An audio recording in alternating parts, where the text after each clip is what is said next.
Hello and welcome back to study with Saurabh YouTube channel. आज की इस वीडियो में हम हिंदी साहित्य के अंतर्गत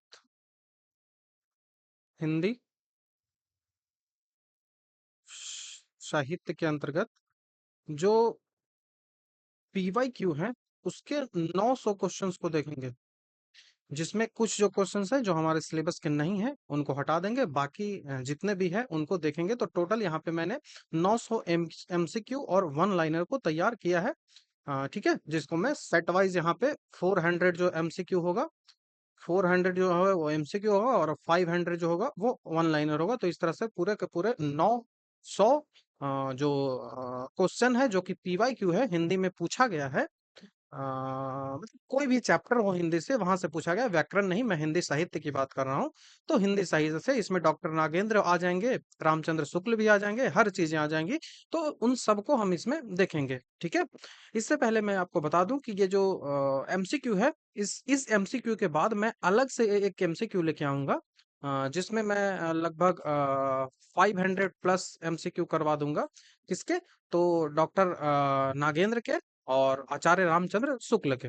तो आचार्य रामचंद्र शुक्ल एंड डॉक्टर नागेंद्र के जो एमसीक्यू होंगे उनको करवा दूंगा, जिसका जो पीडीएफ है मैं आपको दिखा देता हूँ। देखिए, ये है हिंदी साहित्य का इतिहास एमसीक्यू है, जिसमें हम जो एमसीक्यू है जो कि रामचंद्र शुक्ल और डॉक्टर नागेंद्र दोनों के द्वारा है।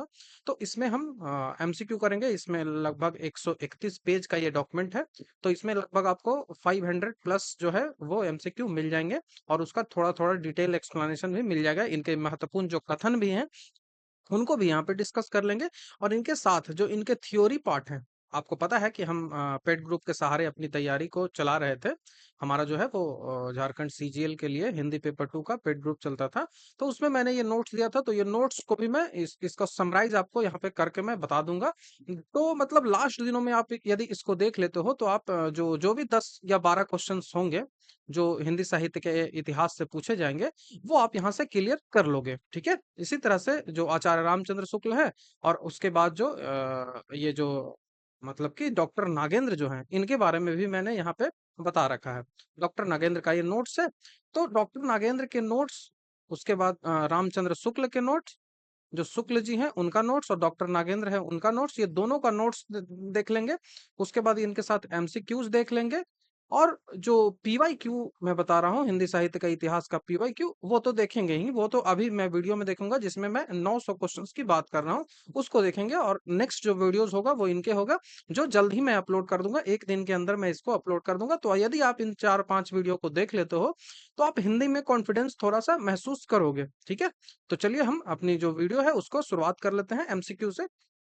तो हमारा पहला क्वेश्चन है कि समकालीन कविता का प्रारंभ, समकालीन जो कविता है उसका प्रारंभ निराला, सूर्यकांत त्रिपाठी निराला की कविताओं से मानने वाले आलोचक कौन है? कौन आलोचक हैं जो कहते हैं कि जो समकालीन कविता है उसका जो प्रारंभ हुआ है वो निराला की कविताओं से ही हुआ है? तो वो मानते हैं परमानंद श्रीवास्तव। आपने देखा होगा कि इसी तरह के प्रश्न जो है वो एग्जाम में पूछे जाते हैं, तो आपको याद रखना है परमानंद श्रीवास्तव। दूसरा नंबर का सवाल है कि फटा हुआ जूता किसकी कहानी है? तो फटा हुआ जूता डायरेक्ट आपको ये कहानी नहीं पढ़नी है, लेकिन आपको मोहन राकेश पढ़ना है। ठीक है, मोहन राकेश आपको पढ़ना है, तो इस कारण से आपको याद रखना है मोहन राकेश की आपको कहानी पढ़नी है। मोहन राकेश की कहानी पढ़नी है, तो इनकी इनसे रिलेटेड जो पेरिफेरल इनकी चीजें हैं, जैसे मोहन राकेश हैं, तो इनके इर्द गिर्द जो चीजें हैं उसको थोड़ा सा जानकारी आपको होना चाहिए, क्योंकि इस तरह के सवाल जो है वो पूछे गए। तो ऑप्शन नंबर सी यहाँ से आंसर हो जाएगा, फटा हुआ जूता मोहन राकेश की कहानी है। विद्यापति को सिंगार रस का सिद्ध वाक्य कवि किसने माना है? देखिए, सिंगार रस का सिद्ध कवि अलग चीज है और सिंगार रस का वाक्य सिद्ध कवि अलग चीज है। दोनों अलग अलग चीजें हैं, दोनों को एक मिक्स मत करिएगा। ठीक है, एक जो कथन है वो आचार्य रामचंद्र शुक्ल ने कहा है और दूसरा जो कथन है वो हजारी प्रसाद द्विवेदी ने कहा है। तो यहाँ जो लिखा हुआ है सिंगार रस के सिद्ध वाक कवि, यह कहा है हजारी प्रसाद द्विवेदी ने, और सिंगार रस के सिद्ध कवि जो है वो कहा है आचार्य रामचंद्र शुक्ल ने, जिसका एमसीक्यू आगे आएगा। हमारी भावनात्मक संतुष्टि का नाम ही सौंदर्य है, यह जो कथन है वो किसका है? तो हमें पाश्चात्य साहित्य सिद्धांत पढ़ना है, उसके अंतर्गत कई सारे जो पाश्चात्य साहित्यकार हैं उनको पढ़ना है, उनके सिद्धांतों को पढ़ना है। तो उसी में आइए रिचर्ड्स की हमको पढ़नी है, आइए रिचर्ड्स की। तो आइए रिचर्ड्स ये मानते हैं कि हमारी जो भावनात्मक संतुष्टि है उसी को हम सौंदर्य मानते हैं। तो ये किसका कहना है? तो आइए रिचर्ड्स का कहना है। तो ऑप्शन नंबर डी सी हमारा यहाँ से आंसर बन जाएगा। ठीक है, जो हमारे सिलेबस में नहीं है उसको हम हटा रहे हैं यहाँ से। देख लीजिए, तो देवनागरी लिपि मूल इसका जो मातृलिपि है वो कौन है? तो ब्राह्मी लिपि से ही आया है, और देवनागरी लिपि में ही संस्कृत लिखी जाती है, हिंदी लिखी जाती है। तो ये याद रखिएगा। चंद्रवरदाई को छंदों का राजा किसने कहा है? चूंकि चंद्रवरदाई काफी इंपॉर्टेंट है हिंदी साहित्य के जो आदिकाल का इतिहास है उसमें, तो इनको नामवर सिंह ने कहा है। और नामवर सिंह से संबंधित जो प्रश्न है वो जो पूछे जाते हैं एग्जाम में, इसलिए ये आपको याद रखना है। ठीक है, उसके बाद याद रखना है छंद आपके सिलेबस में है। तो रोला छंद के प्रत्येक चरण में कितनी मात्राएं होती हैं? छंद क्या है? ये मात्राएं तो है, मात्रा बोली ऐसे ही तो होती है। तो इसमें 24 होती हैं, याद रखिएगा। रोला छंद में 24। रोला मतलब रोल कर जाए, तो जब रोल कर जाए तो पूरा 24 घंटा का हमारा समय होता है। इस तरह से जोड़ के आप याद रख सकते हो। अयोध्या सिंह उपाध्याय हमारे सिलेबस में नहीं है। बच्चन सिंह के मत में आधुनिक हिंदी का पहला आलोचक कौन है? तो चूंकि बच्चन सिंह से संबंधित प्रश्न पूछे जाते हैं, तो याद रखना है बाल कृष्ण भट्ट को इन्होंने आधुनिक हिंदी का पहला आलोचक माना है। तो ऑप्शन नंबर बी हमारा यहाँ से आंसर बन जाएगा।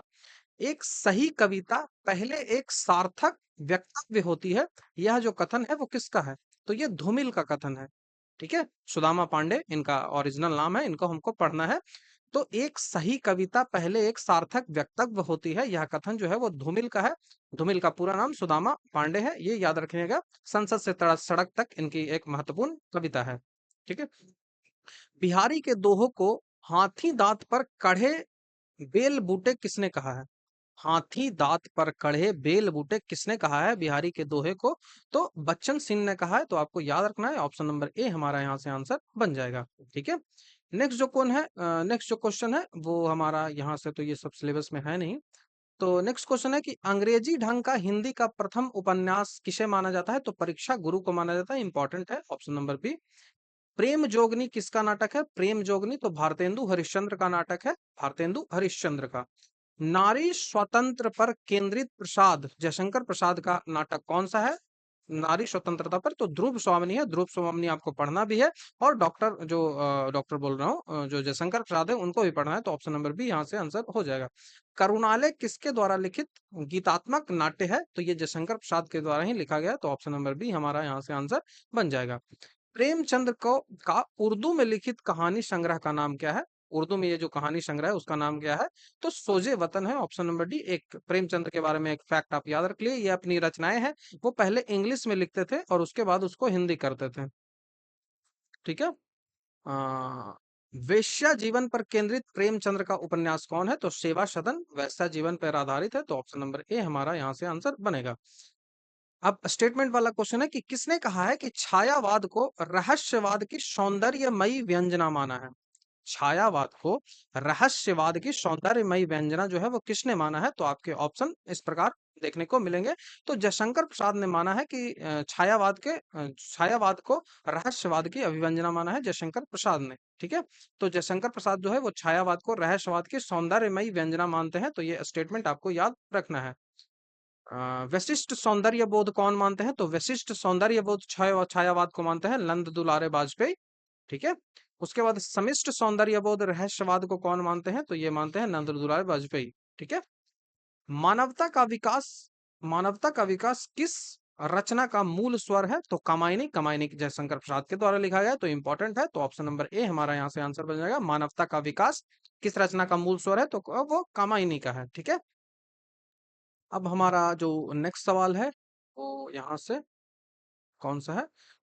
दुखियों की टोली कहकर आलोचक किसे उपहास करते हैं? दुखियों की टोली कहकर आलोचक जो है वो किसका उपहास करते हैं?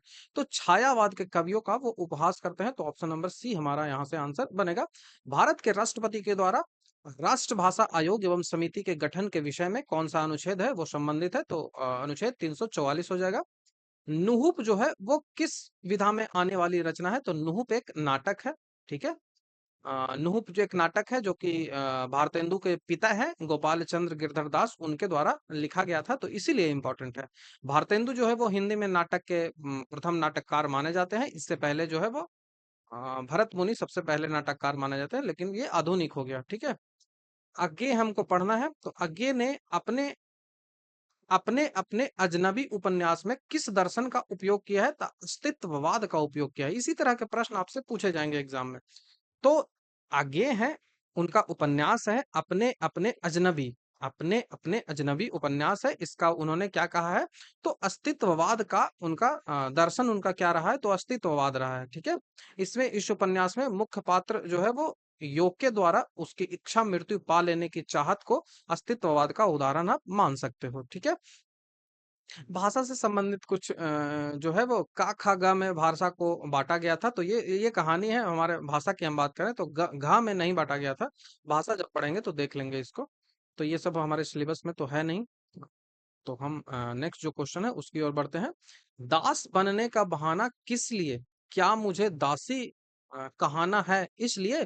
तो साकेत जो रचना है वो, साकेत की ये पंक्तियां हैं वो किसने कही थी? तो यह उर्मिला ने कही थी, उर्मिला लक्ष्मण की पत्नी।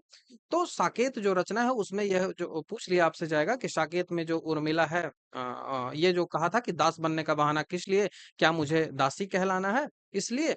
तो यह कथन साकेत की जो है वो उर्मिला का ये कथन है, आपको याद रख लेना है, ये कथन उर्मिला का है। नेक्स्ट क्वेश्चन है कि जल्द जल्द पैर बैठाओ, आओ आओ, आज अमीरों की हवेली किसानों की होगी पाठशाला। जल्द जल्द पैर बैठाओ, आओ आओ, आज अमीरों की हवेली किसानों की होगी पाठशाला। यह जो पंक्ति है वो सूर्यकांत त्रिपाठी निराला की है। तो ऑप्शन नंबर बी हमारा यहाँ से आंसर बन जाएगा। ठीक है, एक किताब है यदि मैं गोदान लिखता, यह किताब है किसकी है? तो जैनेन्द्र कुमार की है। तो ऑप्शन नंबर डी यहाँ से आंसर बन जाएगा। किस भक्त कवि को जड़िया कहा गया है? जड़िया कवि तो नंददास को कहा गया है, इंपॉर्टेंट है। ठीक है, नंददास को कहा गया है। आलवर संतों का संबंध तमिलनाडु से है ये, ठीक है, आलवर संतों का संबंध तमिलनाडु से, ये वैष्णव थे। हिंदी साहित्य के इतिहास में भक्ति काल का नामकरण सर्वप्रथम किसने किया था? तो आचार्य रामचंद्र शुक्ल ने किया था। तो ऑप्शन नंबर ए हमारा यहाँ से आंसर बन जाएगा।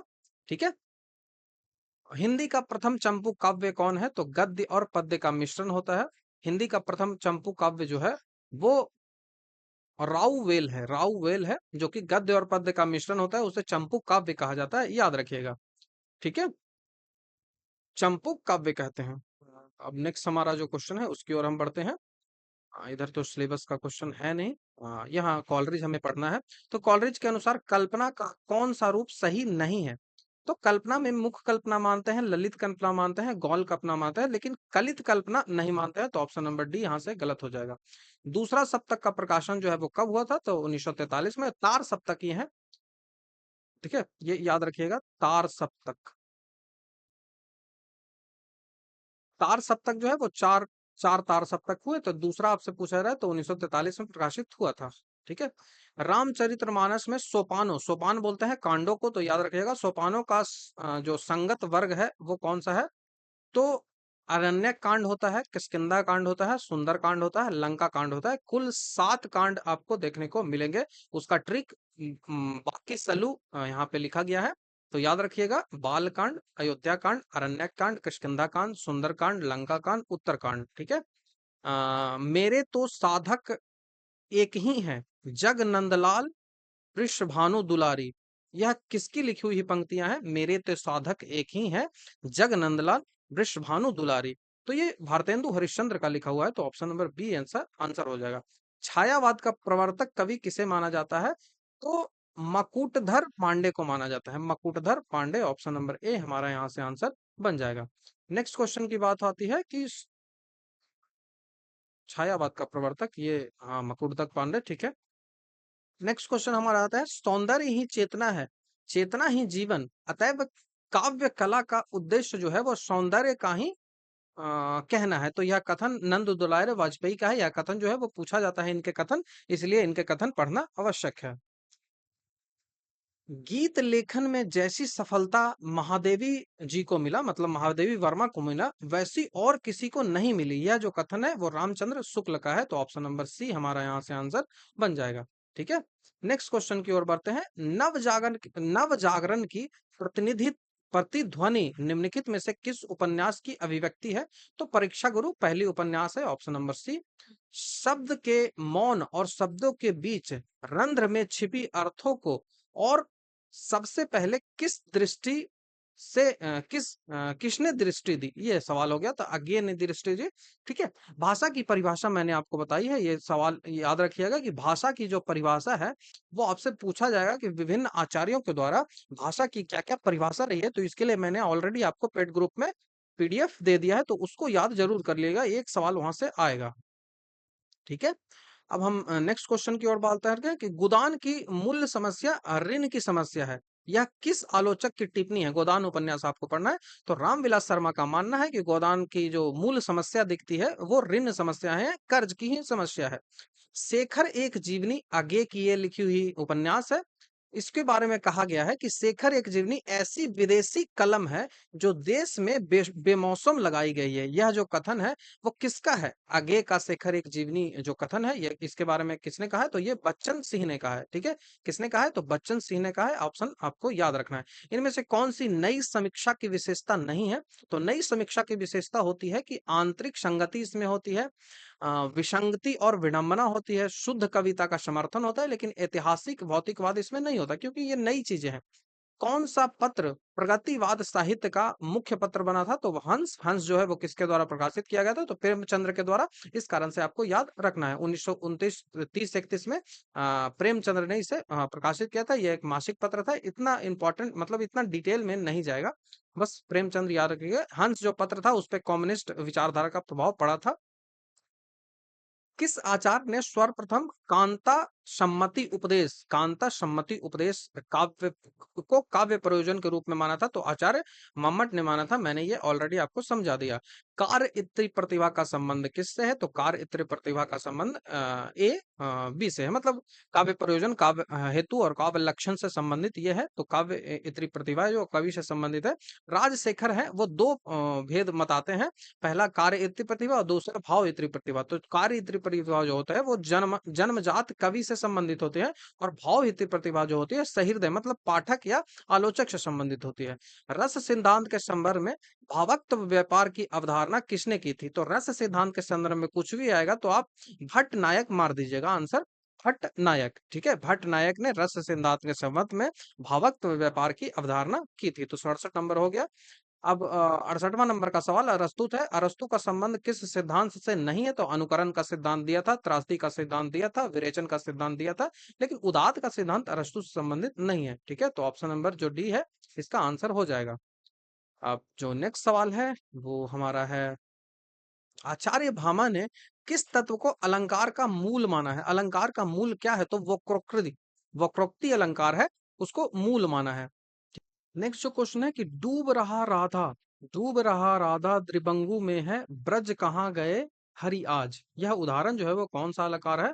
तो अतियुक्ति अलंकार का यह उदाहरण है। ठीक है, अतियुक्ति अलंकार। अतियुक्ति अलंकार उसको बोलते हैं कि किसी भी वस्तु का लोक सीमा से बढ़कर वर्णन करना जो होता है, मतलब असंभव तक उसको पहुंचा देना ही कहलाता है अतियुक्ति अलंकार। ये आपको पता होगा, मैंने पीडीएफ इसका दे दिया है। ठीक है, किसी व्यक्ति को उच्चतम न्यायालय में कोई जनहित याचिका लगानी है तो वो किस भाषा में लगाएगा? तो केवल अंग्रेजी में आपको लगाना पड़ेगा। कुल 22 भाषाएं हमारी है, ये सब आप जानते हैं, इतना इसमें डिटेल में हम नहीं जाएंगे। भारतीय संविधान की राज्य भाषाओं की जो किस्में हैं तो 8वीं अनुसूची में इसका वर्णन किया गया है।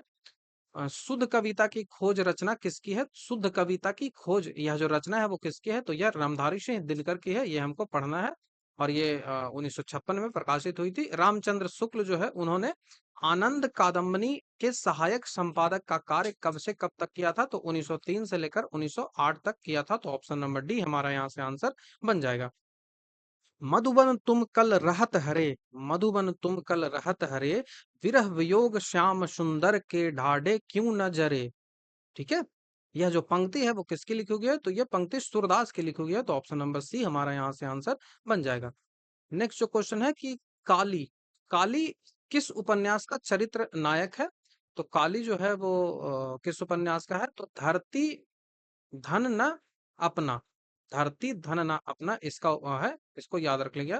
तुलसीदास ने कलयुग का वर्णन रामचरितमानस के किस कांड में किया है? मैंने इस ऑलरेडी एमसीक्यू बताया था, तो उत्तर कांड में इसको किया गया है। परीक्षा गुरु को प्रकाशन वर्ष याद रखिएगा, 1882 है, ये पहला उपन्यास है, याद रख लीजिएगा। इसका लेखक जो है वो श्रीनिवास दास है, इतना काफी है इसके लिए याद रखना। और आचार्य रामचंद्र स्वरूप के अनुसार माना जाता है कि परीक्षा गुरु हिंदी का पहला उपन्यास है, उपदेशात्मक शैली में ये लिखा गया है। ठीक है, जो नेक्स्ट सवाल हमारा है वो कहाँ है, तो नेक्स्ट क्वेश्चन हमसे, इतना डिटेल वाला क्वेश्चन में हमको नहीं जाना है। मानस का हंस उपन्यास की शैली कौन सी है? तो ये लखनवी शैली में लिखी गई है। ठीक है, अब आपको नेक्स्ट क्वेश्चन की ओर हम बढ़ते हैं, और नेक्स्ट सवाल जो है हमारा है वो 99वां नंबर का सवाल है कि शब्दों के जोड़ तोड़ में चमत्कार लाने के फेर में पड़ना कबीर की प्रवृत्ति के प्रतिकूल था। मतलब उनकी ये प्रवृत्ति नहीं थी, लेकिन फिर भी उन्होंने कहीं कहीं पे यह किया है कि शब्दों के जोड़ तोड़ में से चमत्कार, चमत्कार लाने का मतलब अलंकार। ठीक है, तो यह श्याम सुंदर दास का मानना है, तो इनके भी स्टेटमेंट पूछे जाते हैं, तो आपको याद रखना है। तो पहला सेट हमने 100 एमसीक्यू का देख लिया, अब हम दूसरा सेट बढ़ते हैं जिसमें हम 100 महत्वपूर्ण को देखेंगे। इस तरह से हम 4 सेट का एमसीक्यू देखेंगे, और उसके बाद फिर 500 वन लाइनर देखेंगे, जो काफी इंपॉर्टेंट होगा आपके एग्जाम के लिए। ठीक है, जो भी सिलेबस के नहीं है उसको हम बाहर करेंगे, क्योंकि महावीर प्रसाद द्विवेदी नहीं है, लेकिन इनका इंपॉर्टेंट यदि कथन होगा कोई रिलेटेड कवि से, तो हम इसको करेंगे। बारिश हो रही है तो मे बी बैकग्राउंड में नॉइज थोड़ा आए, उसको मैनेज कर लीजिएगा। ऐसे उम्मीद तो है कि नहीं आएगी, माइक की क्वालिटी थोड़ी ठीक है, तो बैकग्राउंड में नॉइज नहीं आएगी। अब नेक्स्ट सवाल है कि निम्नलिखित कविताओं में से कौन सी जो लंबी कविता नहीं है? ठीक है, तो लंबी कविता नहीं है, मैं सबसे छोटा हूँ, मैं सबसे छोटा हूँ, ये छोटी कविता है। ठीक है, इसलिए इंपॉर्टेंट है, इसको याद रखना, क्योंकि ये सुमित्रा नंदन पंत के द्वारा लिखा गया है, सुमित्रा नंदन पंत के द्वारा ये लिखा गया है। जो नेक्स्ट सवाल हमारा है वो कौन सा है? तो नेक्स्ट सवाल हमसे पूछा जा रहा है, देख लेते हैं। जो सिलेबस में है उसी को पढ़ेंगे, सिलेबस से बाहर की चीजें नहीं पढ़ेंगे। तो नेक्स्ट क्वेश्चन यहाँ है 16वां नंबर का, प्रेमचंद्र शताब्दियों से पदलित, अपमानित और अपेक्षीकृत कृषकों की आवाज थे, यह कथन किसका है?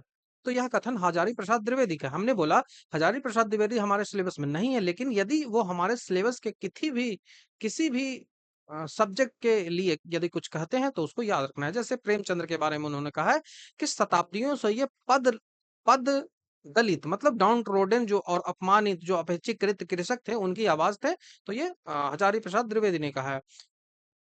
नदी के द्वीप को सुंदर पके फल में कीड़े की संज्ञा किसने दी है? तो ये कहा है डॉक्टर भगवत शरण उपाध्याय ने। ठीक है, डॉक्टर भगवत शरण उपाध्याय। जो नदी का द्वीप है, ये हमारे जो सिलेबस है उसमें पढ़ना है। नदी के द्वीप, हमारे जो लेखक है उनके द्वारा ये लिखा गया है, नदी का द्वीप, तो इसलिए इसको आपको पढ़ना होगा। ये अज्ञे के द्वारा लिखा गया है, आज्ञे के द्वारा लिखा गया है, तो इसको हमको पढ़ना है। तो इसके बारे में भगवत शरण उपाध्याय का यह कथन है, तो आपको याद रखना पड़ेगा। ठीक है, नेक्स्ट क्वेश्चन है कि मित्र बंधु, मित्र बंधु काफी इंपॉर्टेंट है, इसलिए पढ़ना है। तो मित्र बंधु के प्रसिद्ध साहित्य इतिहास जो उसका है, मित्र बंधु विनोद जो कहा जाता है, वह कितने खंडों में करा गया है? तो यह 4 खंडों में विभाजित है। ठीक है, 4 खंडों में विभाजित है। संस्कृति के 4 अध्याय किसका है? तो ये दिनकर के द्वारा लिखा गया है, तो 23वां नंबर का जो हो जाएगा वो रामधारी से दिनकर हो जाएगा। अब हमारा नेक्स्ट सवाल है कि द वेस्टलैंड रचना किसकी है? तो ये टीएस इलियट के पाश्चात्य साहित्य सिद्धांत से ये सवाल हो गया। ठीक है, अब हम अपनी नेक्स्ट सवाल की ओर बढ़ते हैं कि किस पाश्चात्य विचारक का मानना था कि काव्य का आविर्भाव जो है वो दैवीय प्रेरणा से होता है? तो ये प्लेटो का मानना था। ठीक है, प्लेटो का मानना था। भारतीय काव्य शास्त्र परंपरा में अलंकारों का सर्वप्रथम वर्गीकरण करने का श्रेय किस आचार्य को जाता है? तो आचार्य उद्भट, आचार्य उद्भट को जाता है। ठीक है, अब 33वां नंबर हो गया, 34वां 35वां तो नहीं होगा। नेक्स्ट जो हमारा सवाल होगा वो ये है कि रिचर्ड के अनुसार मन में किसका उतार चढ़ाव होते रहता है? तो संवेग का, मन में जो है वो इम्पल्स का उतार चढ़ाव होते रहता है। संविधान की कौन सी धारा हिंदी के लिए विशेष प्रावधान करती है? तो 343 करती है। इजी सवाल है।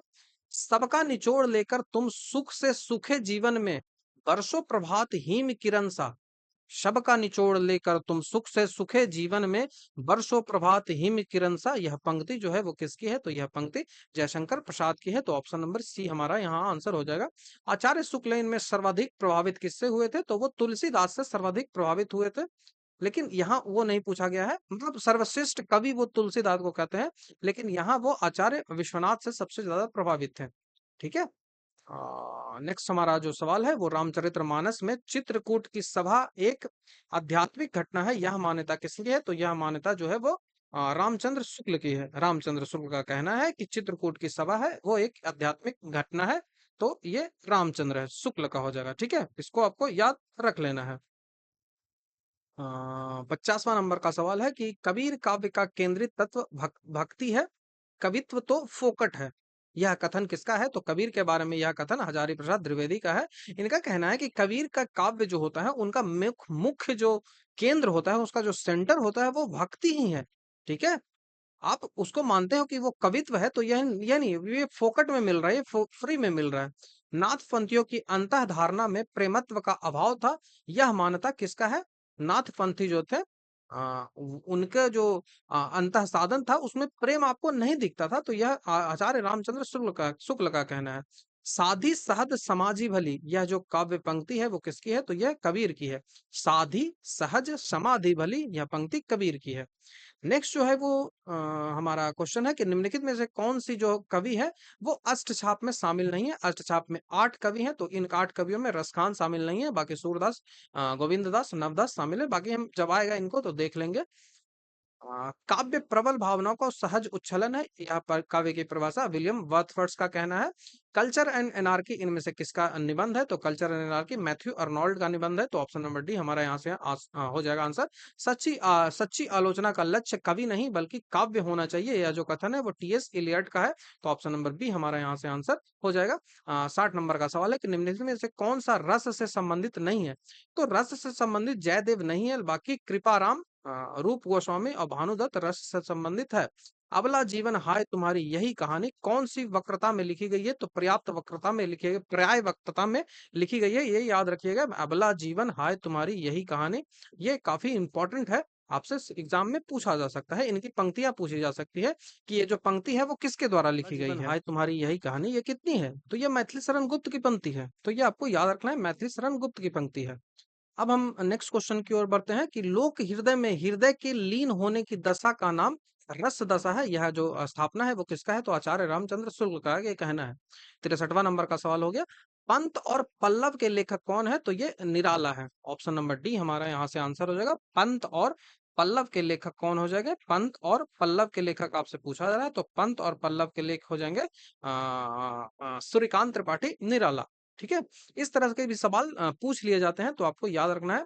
साहित्यकार की आस्था तथा अन्य निबंध इनमें से किसके द्वारा लिखा गया है? तो ये महादेवी वर्मा के द्वारा लिखा गया है। तो ऑप्शन नंबर ए हमारा यहाँ से आंसर बन जाएगा।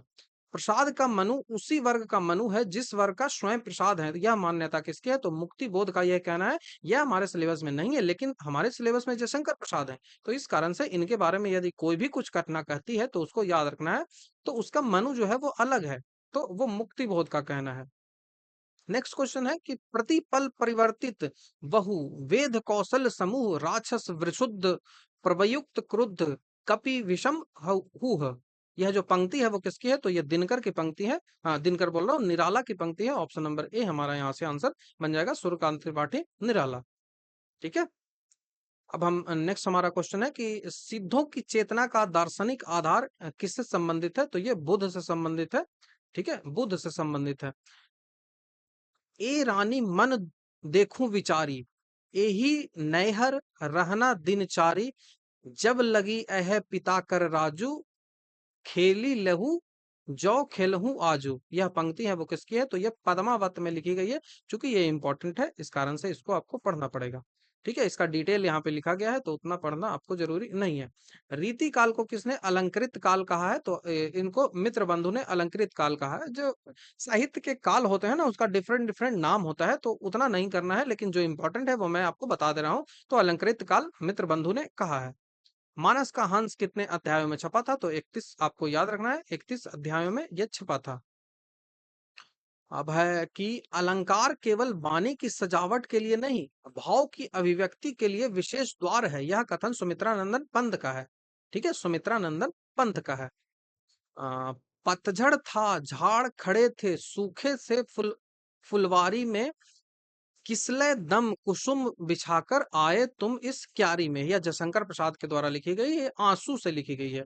पतझड़ रहेगा तो आंसू होगी, ऐसे करके कुछ याद रख सकते हो। तो 80 हो गया। 82वां नंबर का सवाल है, खेती में किसान को खेती में किसान को भिखारी को न भीख, बल्कि बनिक को यनिज, न चाकर को चाकरी। यह जो कथन है, यह जो पंक्ति है, वो किसका है? तो तुलसीदास की है। खेती न किसान को, भिखारी को न भीख, मतलब किसान को ना खेती मिल रही है, ना भिखारी को भीख मिल रही है, बलि बनिक को यनिज, ना चाकर को चाकरी। ठीक है, तो ये तुलसीदास की गीतावली की कवितावली की एक पंक्ति है। किसकी पंक्ति है? तो कवितावली की। ठीक है, नेक्स्ट हमारा सवाल है कि निम्नलिखित में से कौन सा युग्म सही नहीं है? सही नहीं है बात की जाए तो सिंगार रति, सिंगार रस होगा, उसका भाव रति हो जाएगा। शांत रस का भाव होगा निर्वेद। करुण रस का भाव जो होता है वो विस्मय नहीं, करुण रस का भाव शोक होता है। ठीक है, करुण रस का भाव शोक होता है। रौद्र रस का भाव क्रोध होता है। ठीक है, और अद्भुत रस का भाव होता है विस्मय होता है। आपको नोट्स मैंने दे दिया है, वहां सारी चीजें मिल जाएंगी। ठीक है, अब हमारा नेक्स्ट सवाल है कि निम्नलिखित में कौन से सूफी काव्य धारा का रचनाकार नहीं है? तो रसखान जो हो गया वो सूफी काव्य धारा के अंतर्गत नहीं आते हैं। इसको आपको याद रखना है। किस कवि की रचना चलती ब्रज भाषा में है? चलती भाषा इसको कहा है आचार्य रामचंद्र शुक्ल ने, तो सूरदास की रचना को। ठीक है, अब नेक्स्ट सवाल की ओर हम बढ़ते हैं। नेक्स्ट सवाल कौन सा है? तो नेक्स्ट क्वेश्चन है, अभी तो सिलेबस वाली नहीं है। गोदान, गोदान में प्रेमचंद्र किसकी पत्नी का नाम भूल गए थे प्रारंभ में, और बाद में उसका जो नाम है वो किसी और नाम से लिखने लगे थे। तो ये खन्ना की जो पत्नी थी उसके बारे में ये है। ठीक है, खन्ना की पत्नी। रीति ग्रंथों की व्याग धारा बंधी हुई नलियों के प्रवाहित होने लगी। रीति ग्रंथों की वाग धारा बंधी हुई नालियों में प्रभावित होने लगी। यह कथन जो है वो किसका है? तो रामचंद्र शुक्ल का है। क्रिकेट मैच कहानी है वो किसकी है? तो मुंशी प्रेमचंद्र की है। तो ऑप्शन नंबर सी हमारा यहाँ से आंसर बन जाएगा। अब हम पार्ट 3 की ओर बढ़ते हैं। तो पहले सवाल से हम बढ़ते हैं। पहला सवाल जो है वो हमारे सिलेबस में नहीं है, तो यहाँ से आ जाएगा, जायसी की वाक्य रचना स्वच्छ होने पर भी तुलसी के समान सुव्यवस्थित नहीं थी। मल्लिक मोहम्मद जायसी की जो रचना थी वो काव्य रचना उनकी जी थी, वो स्वच्छ थी, लेकिन वो तुलसी के समान सुव्यवस्थित नहीं थी, अरेंज नहीं थी। यह कथन जो है वो आचार्य रामचंद्र शुक्ल का है। तीसरा है कि अलम है इष्ट, अतः अनमोल साधना ही जीवन का मोल है। यह जो पंक्ति है वो सुमित्रा नंदन पंत का है। तो ऑप्शन नंबर सी हमारा यहाँ से आंसर बन जाएगा। निम्नलिखित में से कौन सी भाषा जो है वो संविधान के 8वीं अनुसूची में वर्णित नहीं है? तो वो अंग्रेजी नहीं है। ठीक है, हाँ, हमारा जो नेक्स्ट सवाल है कि वाणी मेरी चाहिए तुम्हें क्या अलंकार, किसकी पंक्ति है? वाणी मेरी चाहिए क्या तुम्हें अलंकार, यह सुमित्रा नंदन पंत की पंक्ति है। दुल्हिन गवाहू मंगलचार, हम घर आए हो राजा राम भतार भरतार। तो यह कबीर का कहना है। ठीक है, ऑप्शन नंबर ए हमारा यहाँ से आंसर बन जाएगा। अब हम जो 10वां नंबर का सवाल की ओर बढ़ते हैं कि कागज की आजादी मिलती ले लो दो दो आने में, कागज की आजादी मिलती ले लो दो दो आने में, यह नागार्जुन का पंक्ति है। तो नागार्जुन के आजादी को मानते हैं कि वो कागज की आजादी है। ये लाल भवानी जो कविता है उनकी, उसमें लिखा गया है, लाल भवानी कविता में लिखा गया है।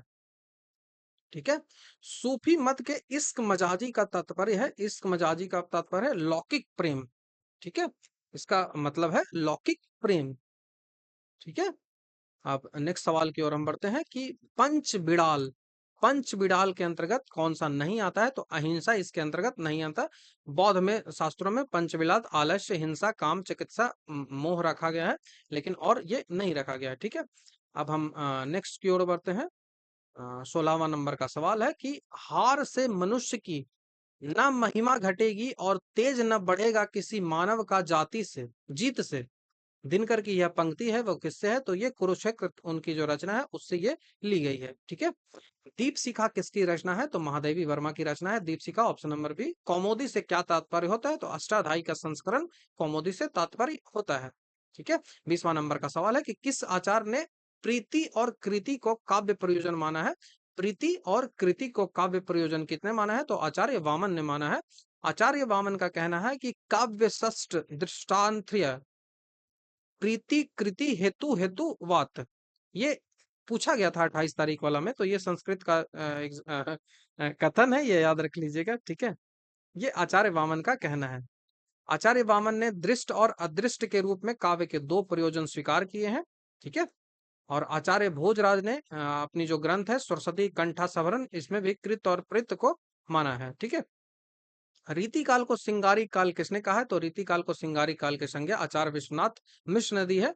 रीति काल के नामकरण देख लीजिए। रीति काव्य जॉर्ज गियर्सन ने कहा है। अलंकृत काल मित्र बंधु ने कहा है। रीति काल को रीति काल डॉक्टर आचार्य रामचंद्र शुक्ल ने कहा है। ठीक है, उत्तर मध्य काल को रीति काल किसने कहा है? तो ये डॉक्टर आचार्य रामचंद्र शुक्ल ने कहा है। ठीक है, अब रामचंद्र शुक्ल ने रीति काल को सिंगार काल कहा जाने की छूट दी है, मतलब इनको कहा है कि वो सिंगार काल कहा जा सकता है रीति काल।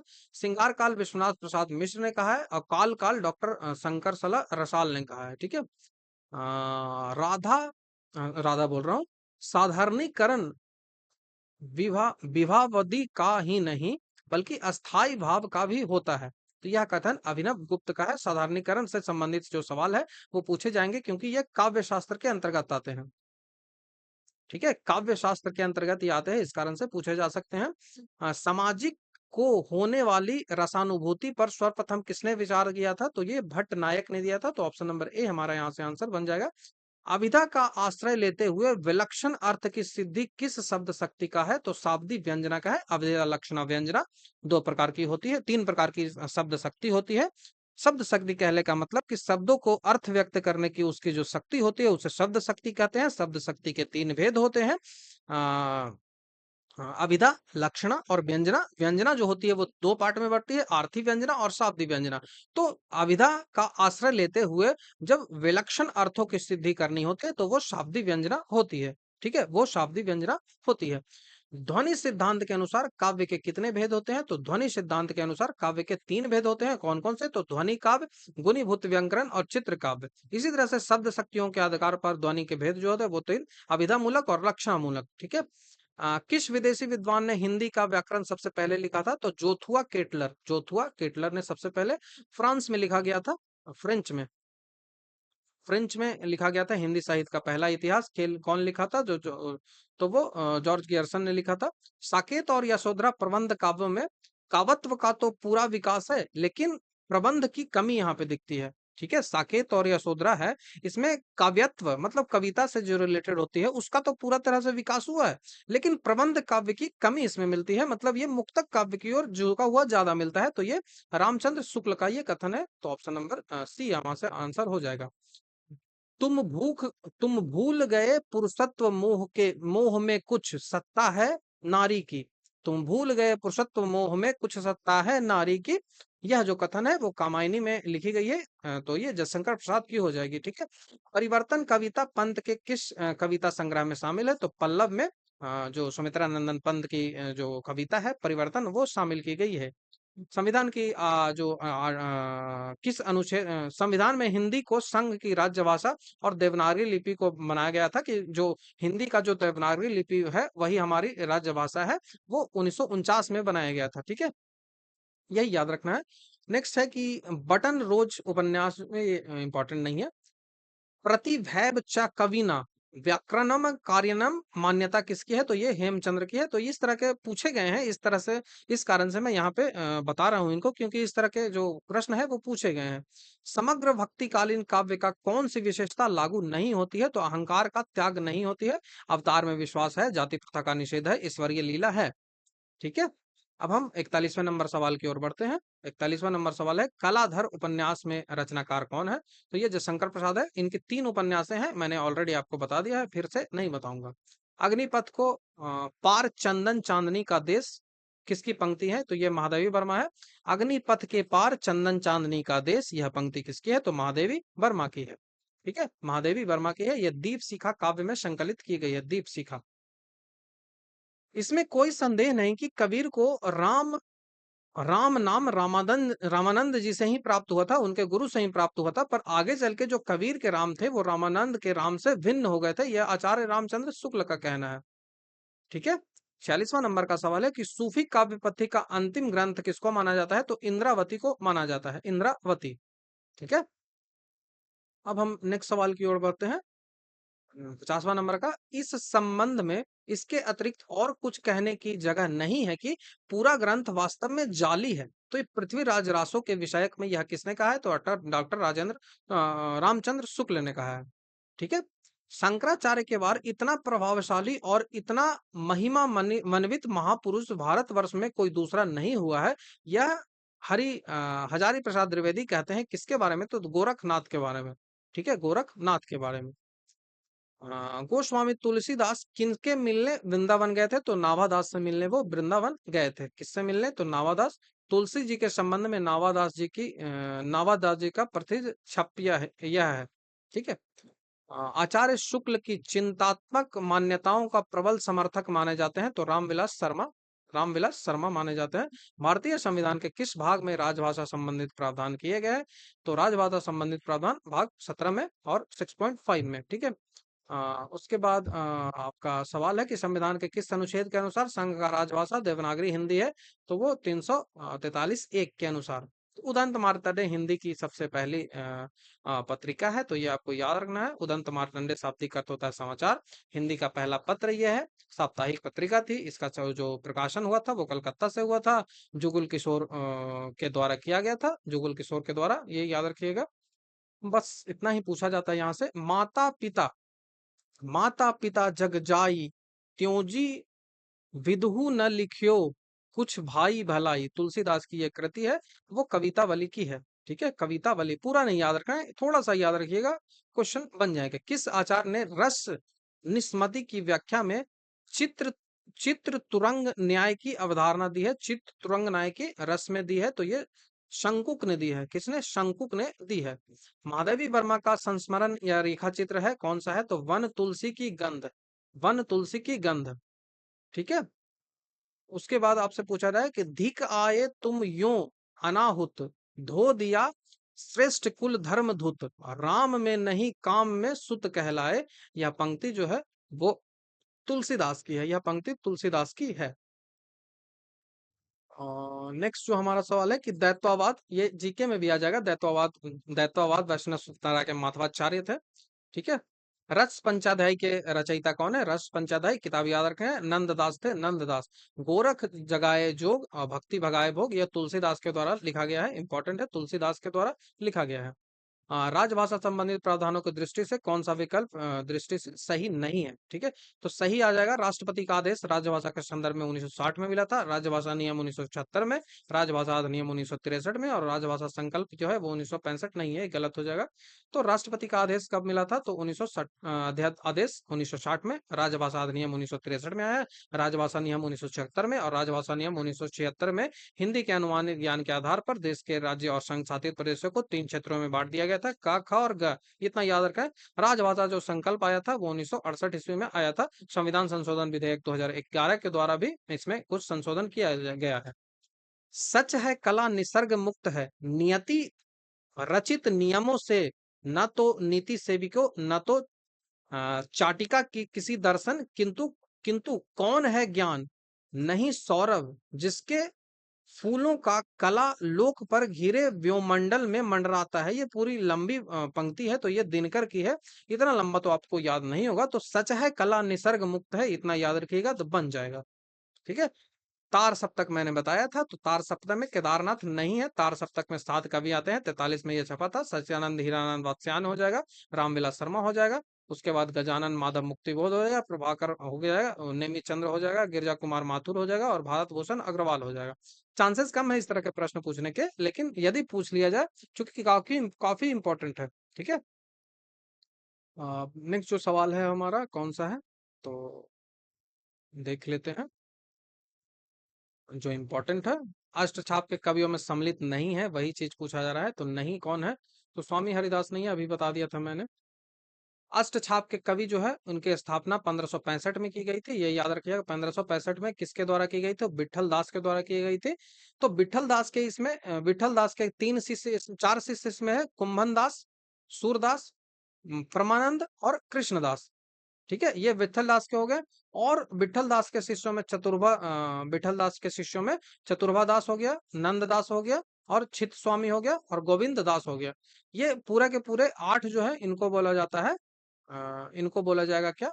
तो इनको अष्टछाप का कवि बोला जाएगा। ठीक है, तो ये बल्लभाचार्य के 4 शिष्य थे, कुंभन दास, सूरदास, परमानंद दास और कृष्णदास। और इसी तरह से विठल दास के 4 शिष्य थे, चतुर्बुद्ध दास, नंददास, चित्तस्वामी, गोविंद दास। याद रखिएगा, यदि पूछ लिया जाए तो छूटना नहीं चाहिए बस। ठीक है, चांसेस कम है कि इस तरह के सवाल जो है वो पूछ लिया जाए, लेकिन यदि पूछ लिया जाए तो छोड़ना नहीं है, क्योंकि इंपॉर्टेंट है। निम्नलिखित में से कौन सा निबंध जो है वो अध्यापक पूर्ण सिंह के द्वारा लिखित नहीं है? तो ये सवाल हमसे नहीं पूछा जाएगा। हिंदी कालिदास की आलोचना ये किसने लिखा है? तो ये भारतेंदु हरिश्चंद्र के द्वारा लिखा गया है। हिंदी कालिदास की आलोचना भारतेंदु हरिश्चंद्र के द्वारा लिखा गया है, ये मैंने बताया भी है। ठीक है, आपका नोट्स जो होगा वो मिल जाएगा। महादेवी प्रसाद द्विवेदी ने सरस्वती पत्रिका का प्रकाशन 1903 में किया था। ये इतना नहीं, सरस्वती पत्रिका का प्रकाशन बस याद रखें, महादेवी ने किया था, क्योंकि ये सिलेबस में आपका नहीं है। ठीक है, तो उतना नहीं इस पे जाना है।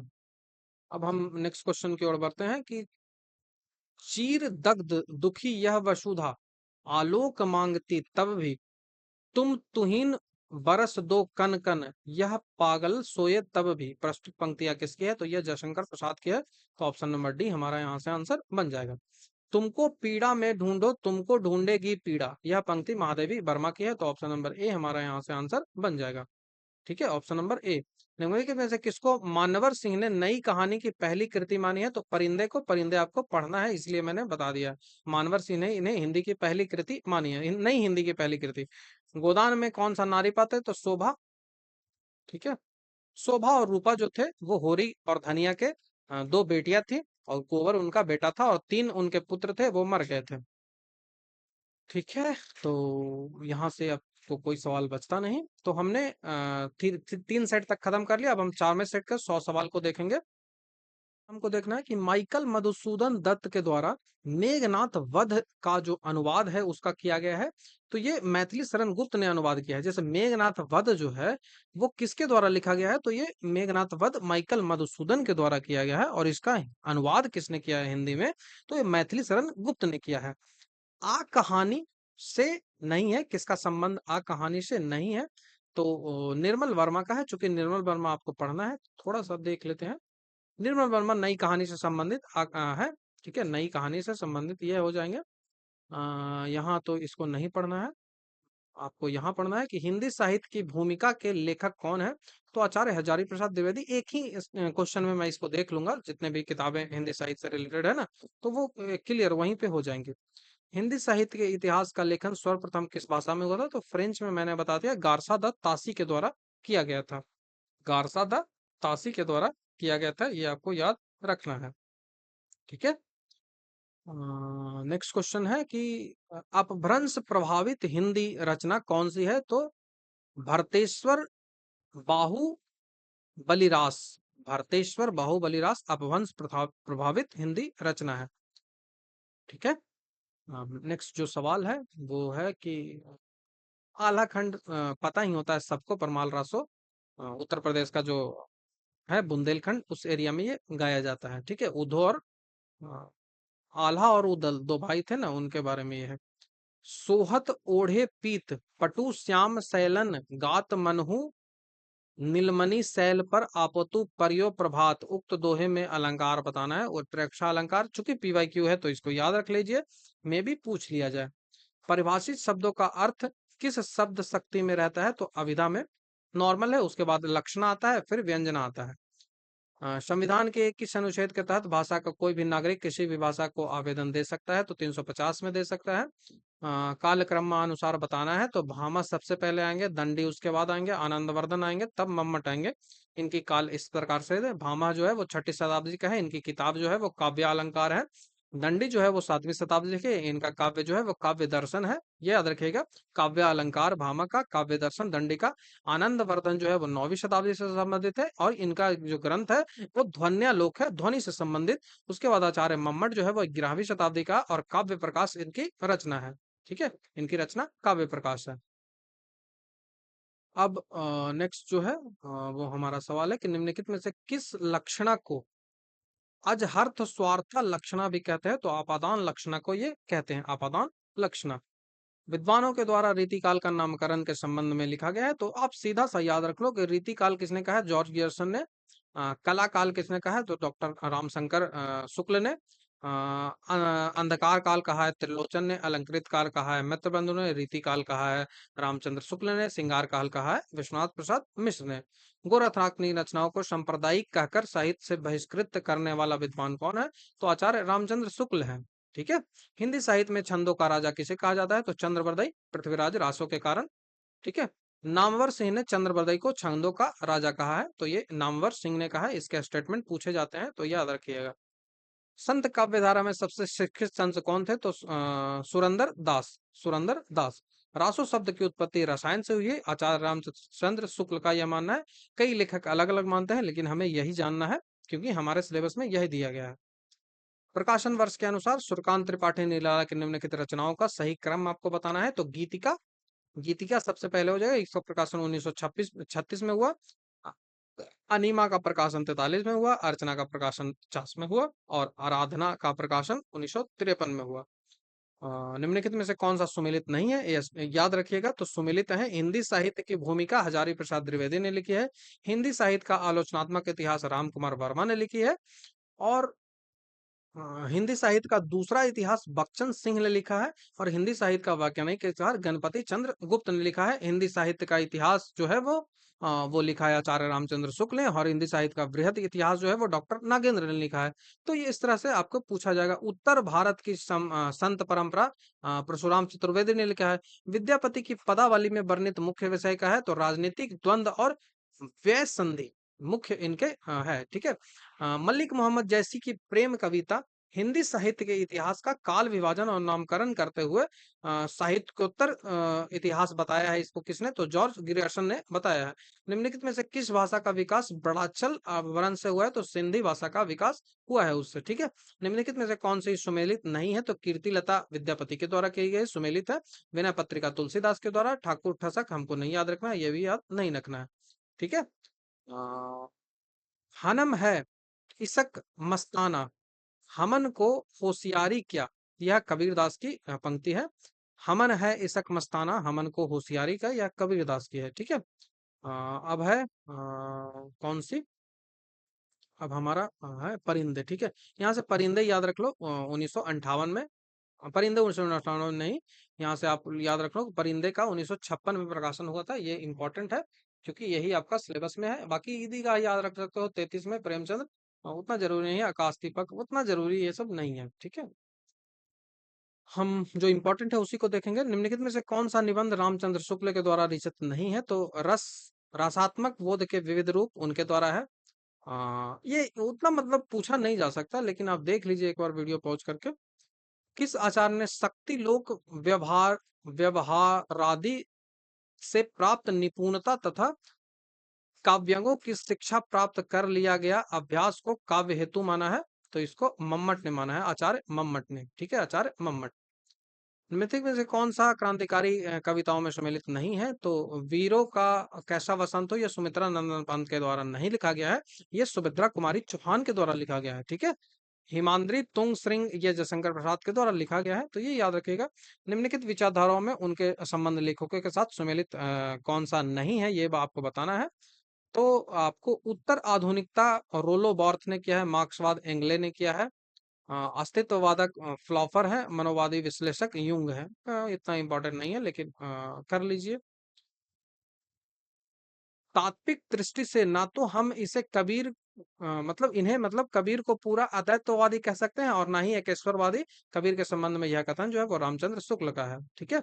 रामचंद्र शुक्ल है। बानी का डिक्टेटर भी इन्हें हजारी प्रसाद द्विवेदी ने कहा है। भारतीय संविधान के किस अनुच्छेद में उच्चतम न्यायालय तथा उच्च न्यायालय में कार्यवाही जो है वो अंग्रेजी में होगा, यह कहा गया है, तो 348 में। ठीक है, 348 में। कुछ अनुच्छेद है जो आपको याद रखना ही पड़ेगा। अपभ्रंश के जो नमूने हमें पद्यों में मिलते हैं वह काव्य भाषा के हैं, जो जो पुरानेपन के कारण बोलने की भाषा से कुछ अलग, बहुत दिनों तक आदिकाल के अंत और उसके कुछ पीछे तक चले रहे, पोथियों में चलती रही है। उपयुक्त कथन डॉक्टर रामचंद्र शुक्ल का है। ठीक है, रामचंद्र शुक्ल, इनका जो हिंदी साहित्य का इतिहास है वो 1929 में छपा था, हिंदी शब्द सागर की भूमिका के साथ। तो ये याद रखिएगा, बाकी हम देखेंगे। अपभ्रंशों का आचार्य रामचंद्र शुक्ल के प्रकृत भाषा कहा है। ठीक है, अपभ्रंशों के जो आचार्य अपभ्रंशों को रामचंद्र शुक्ल ने प्रकृत भाषा कहा है। ठीक है, अब हम नेक्स्ट क्वेश्चन की ओर हमारा बढ़ते हैं। यशपाल की कुछ रचनाएं हैं जो आपसे पूछ लिया जाए, क्योंकि आपको ये वाला पढ़ना है, अभिशप्त। तो अभिशप्त तो कम से कम याद रख लीजिए। हिंदी नवरत्न के श्रेणीबद्ध कवियों का वर्णन नहीं है, तो श्रेणीबद्ध कवियों में ये सब आएंगे, तो इतना इंपॉर्टेंट ये है नहीं। ठीक है, अब हम बढ़ते हैं। ये धूमिल वाला इंपॉर्टेंट है, 52वां नंबर का सवाल। और अब तो हवा भी बुझ चुकी है और सारे इश्तहार उतार लिए गए हैं, जिसमें कल आदमी अकाल था। तो उक्त पंक्तियां जो है वो धूमिल की है, मार्क्सवाद से ये प्रभावित है। सुदामा पांडे इनका पूरा नाम था। संथाली जो है वो 8वीं अनुसूची में नहीं दी गई है, 8वीं अनुसूची में दी गई है, यही आपसे पूछा रहा है कि 8वीं अनुसूची में संथाली है। ठीक है, अब हम भाषा के बारे में पूरा यहाँ पे लिखा गया है, इनमें मैं समय बर्बाद नहीं करूंगा, क्योंकि आप ये जानते हैं, आप ये जीके में भी पढ़ते हैं। अब हम 55वां नंबर में बात कर रहे हैं कि दो राह समय के रथ का धर धर नाद, सुनो सिंहासन खाली करो कि जनता आती है। यह पंक्ति जो है वो रामधारी सिंह दिनकर की है, ऑप्शन नंबर बी। काफी इंपॉर्टेंट है, तो इसको आपको पढ़ना पड़ेगा। और हुंकार में ये रचना की गई है, हुंकार में। ठीक है, the principle of literary criticism जो ग्रंथ है वो आइए रिचर्ड्स की है, तो ऑप्शन नंबर ए हमारा यहाँ से आंसर बन जाएगा। किस नाटककार ने अपने एक नाटक की भूमिका में यह लिखा है कि इतिहास के गड़े मुर्दे उखाड़ने का काम इस युग के साहित्य में वांछनीय नहीं है? तो ये लक्ष्मण नारायण मिश्र, ये पीवाई क्यू है, पूछा गया है, तो ये आपको याद रख लेना है। ठीक है, पीवाई क्यू है। आगे के किस उपन्यास की प्रशंसा प्रकाशमान पुच्छल तारे के जैसा कहा जाती है? तो शेखर एक जीवनी को, शेखर एक जीवनी को। आचार्य भामा ने कथा का सूक्ष्म विवेचन करके कहानी के लिए क्या नाम दिया है? तो आख्यायिका, आख्यायिका। ठीक है, आख्यायिका। अब हम जो नेक्स्ट की ओर बढ़ते हैं, यहाँ जयशंकर प्रसाद, जयशंकर प्रसाद के द्वारा कल्याणी परिणय नाटक का प्रकाशन किस पत्रिका में किया गया था? तो नागरिक प्रचारणी पत्रिका में। ठीक है, जयशंकर प्रसाद द्वारा कल्याणी जो है वो नागरिक, इसका प्रकाशन 1912 ईस्वी में नागरिक प्रचारणी पत्रिका के द्वारा किया गया था। इनके कई सारे नाटक है, जिसमें ध्रुव स्वामी आपको पढ़ना है। ध्रुव स्वामी 1933 में प्रकाशित हुई थी, ये आपको याद भी रख लेना है। आचार्य रामचंद्र शुक्ल ने हिंदी का एडिशन किसे कहा है? हिंदी का एडिशन तो प्रताप नारायण मिश्र को कहा है, हिंदी का एडिशन। ठीक है, हिंदी का एडिशन प्रताप नारायण मिश्र को कहा है। अब क्वेश्चन नंबर कौन सा, तो हमें सिलेबस में ये वाला है। काव्य अलंकार सूत्रवृत्ति ग्रंथ जो है वो किसकी है? तो आचार्य वामन की है, तो ऑप्शन ए हो जाएगा आंसर। भारतेंदु कृत सामयिक उपादानों पर आधारित नाटक कौन सा है? तो भारत दुर्दशा, यह 6 अंकों में बटा हुआ है। लीला नाटकों में श्रेष्ठ उदाहरण के रूप में किस नाटक का नाम लिखा था? तो जानकी मंगल, याद रखिएगा, जानकी मंगल। खड़ी बोली हिंदी का प्रथम महाकवि अयोध्या सिंह उपाध्याय, हरिऔध को बोला जाता है। खड़ी बोली हिंदी का प्रथम कवि अमीर खुसरो को बोला जाता है। इतना इंपॉर्टेंट ये है नहीं। हिंदी साहित्य के आधुनिक काल को किसने गद्य काल कहा है? तो आचार्य रामचंद्र शुक्ल ने कहा है। हिंदी साहित्य के आधुनिक काल का सर्व स्वीकृति मान किसने क्या है? तो आधुनिक काल है। नेक्स्ट क्वेश्चन कौन सा है? हाँ, तो खड़ी बोली के गद्य को सर्वप्रथम रचनाकार कौन माने जाते हैं? तो चंद चंद छंद वरन की महिमा। हिंदी गद्य को सर्वप्रथम व्यवस्थित रूप किसने दिया था? तो भारतेंदु हरिश्चंद्र ने दिया था। हिंदी गद्य को भारतेंदु हरिश्चंद्र में किस विधा की रचना मिलती है? नाटक को माना जाता है। आधुनिक हिंदी गद्य के विकास के लिए द्वितीय चरण की संज्ञा किसने दी है? तो द्विवेदी युग को द्वितीय चरण कहा जाता है। हिंदी का गद्य साहित्य अपने पूर्ण उत्कर्ष पर किस युग में था? तो ये छायावाद युग में था। छायावाद युग में हिंदी गद्य की किस नवीन विधा का विकास हुआ था? तो ये सब का हुआ था डायरी, इंटरव्यू, रिपोर्ट, तार्ज। किस कवि ने खड़ी बोली के साथ साथ ब्रजभाषा का काव्य की रचना नहीं की है? तो महादेवी वर्मा ने नहीं की है। 87वां नंबर का सवाल है, शाखा कृष्ण के गुलाम राधा रानी के रचनाकार जो है वो किस पंक्ति मतलब किसकी ये रचना है? तो ये भारतेंदु हरिश्चंद्र की है। किस दौर की कविता ने अंबर के स्थान पर धरती की बात पर बल देने लगा? तो ये पर्यायवाची शब्द है। तो प्रयोगवादी जो थे, प्रगतिवादी जो थे वो देने लगे। ठीक है।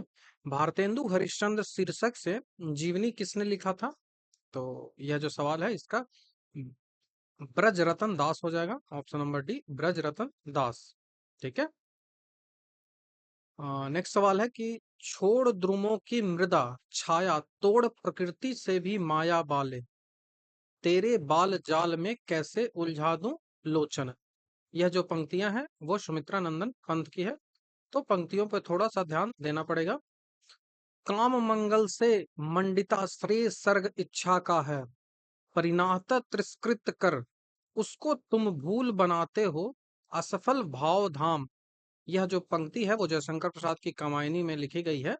तो यह कौन सा सर्ग का है? तो यह श्रद्धा सर्ग का है। तो ऑप्शन नंबर सी आंसर यहाँ से बन जाएगा। सूर सागर में जगह जगह पर दृष्टकूट वाले पद मिलते हैं, यह भी विद्यापति का अनुकरण है। मतलब अनुकरण मतलब कॉपी है, विद्यापति का कॉपी है। तो सूरदास से संबंधित यह जो कथन है वो किसका है? तो आचार्य रामचंद्र शुक्ल का है। तो ऑप्शन नंबर बी हमारा यहाँ से आंसर बन जाएगा। ठीक है। अब कौन सा सवाल है? तो 95वां नंबर का सवाल है कि संस्कृत का कोई भी शब्द मनचाहे ढंग से तोड़ मरोड़ कर तद्भव नहीं बनाया जा सकता। जैसे तत्सम और तद्भव होता है तो तत्सम बोलते हैं संस्कृत शब्द को, और तद्भव बोलते हैं जो संस्कृत से बना हुआ हिंदी शब्द है। तो रामविलास शर्मा का कहना है कि कोई भी संस्कृत का शब्द है उसको तोड़ फोड़ के आप कुछ बना दो तो वो तद्भव नहीं कहलाएगा। यही कहना है इनका। अब सवाल है कौन सा? तो ये 97वां नंबर का, आदिकालीन काव्य ग्रंथों में कथा कहने की परंपरा को लक्ष्य करके पृथ्वीराज रासो के संदर्भ में किस आलोचक ने लिखा है कि कथा की परीक्षा इतिहास के दृष्टि से नहीं काव्य के दृष्टि से होनी चाहिए।